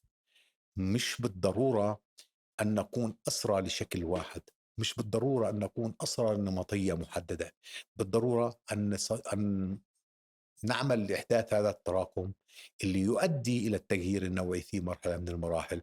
وهذا مش جديد، التراكم بيؤدي إلى تغيير نوعي في التاريخ. وأنا أعتقد إنه الشعب الفلسطيني بيقدر يصنع هذا الحكي، بحاجة لفكر سياسي جديد. والأهم أعتقد أن الشعب الفلسطيني يستحق قيادة أفضل من هذه القيادة. شكرًا إلك، بس أنا عم بافكّر يعني بدي أستأذنك أرجع لسؤال حول الجزئية اللي ذكرتها فيما يتعلق بعلاقتك مع بنتك. إمم. الإشارة اللي أنت عملتها هي شيء يعني حاضرة بكتير نفوس، يعني كتير نفوس بين الفلسطينيين بالعلاقة بين الإشي الشخصي والإشي العام.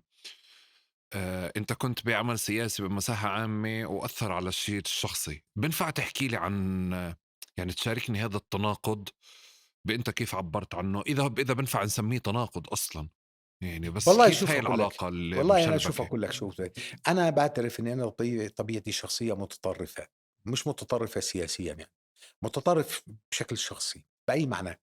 بمعنى إذا أنا مقتنع بقصة، بغض النظر شو هي، بغض النظر شو هي سياسة مش سياسة أي شيء، إذا أنا مقتنع بقصة بانسى كل ما حولي، بانسى كل الاهتمامات العامة، وباحُط نفسي فيها بطريقة متطرفة، بانسى التزاماتي الأخرى بالاتجاهات الأخرى، التزاماتي الشخصية، التزاماتي أبصر شو كذا بانساها، وكأني باصبح أعيش هاي القصة، وباتماهى معها إلى درجة ذوبان، وبالتالي آآ هذا بيفقدني قدر كبير من التوازن. أنا في سياق العمل الوطني في مرحلة من المراحل بالضبط نسيت إني أنا متزوج وإني أنا عندي ابنة، نسيت إني في عندي اهتمامات شخصية، نسيت إنه في لازم أطوّر وضعي الحالي الشخصي الاقتصادي، أو نسيت كل هذا الحكي، تمهيت وذُبت بالعمل السياسي إلى درجة إنه صرت أعيش إله، وبالتالي أنا كنت متزوج جديد، بس باروّح على البيت كل أسبوعين وكل أسبوع وكل 10 أيام، باشتغل بالليل بالمستشفى المقاصد، باداوم بالنهار بالجامعة، وما بين الجامعة ومستشفى المقاصد كمان في نشاط سياسي، هون محاضرة وهون ندوة وهون نقاش وهون لقاء وهون كذا، وبالتالي آمم أعتقد في هاي المرحلة بالتحديد كان عندي شعور إنه لأ، كان المفروض أكون متوازن أكتر، أعطي اهتمامي ببنتي أكتر، يمكن ما باعرف، لكن هذا اللي صار، مش شعور بالندم بقدر ما هو شعور بالأسى يعني. هذه المشاعر عادةً أو هذا السؤال بيحضر أكتر بلحظات ضعف؟ بيحضر بلحظات لمّا تفقده للأسف، لمّا ما بيكونش بإمكانك تعمله، يمكن حضر هذا بشكل أساسي وبشكل مركزي، كنت باقول دايمًا ماني باعوّض بنتي فيما بعد، باعوّض بنتي فيما بعد، وكنت باقول ما هو الوقت، ما جاي الوقت وجاي أفضى وجاي كذا عم بنتي، بس لمّا فقدت بنتي شعرت إنه ما ضل الوقت، راح الوقت، ولو للأسف. بيرجع فيك تفضّل. لو بيرجع فيّا الوقت ممكن أكون متوازن أكتر، ممكن أكون متوازن أكتر بدون التخلّي عن دوري العام، بس بالتأكيد باكون متوازن أكتر. بس بتعرف يعني ليه أنا وقّفت عند هذا الموضوع؟ لإنه يعني بقدر ما هو إشي خاص، وشكرًا إنّك عم بتخوضه، بس كمان في إشي بيتعلّق بالحالة الفلسطينية ككل، إنه حتى كنت باحكي مع صلاح الحموري اللي هو مُبعد عن القدس، لمّا بلحظة من إمم. اللحظات بكون استخدموا مرتي وولادي عشان يضغطوا علي. فباقول له آه. طيب يعني طَب أنتِ شو يعني شو هو إيه وين هاي المعادلة؟ بيقول لي بس أنا كان ممنوع أنكسر وهُم كانوا فاهمين هذا الإشي.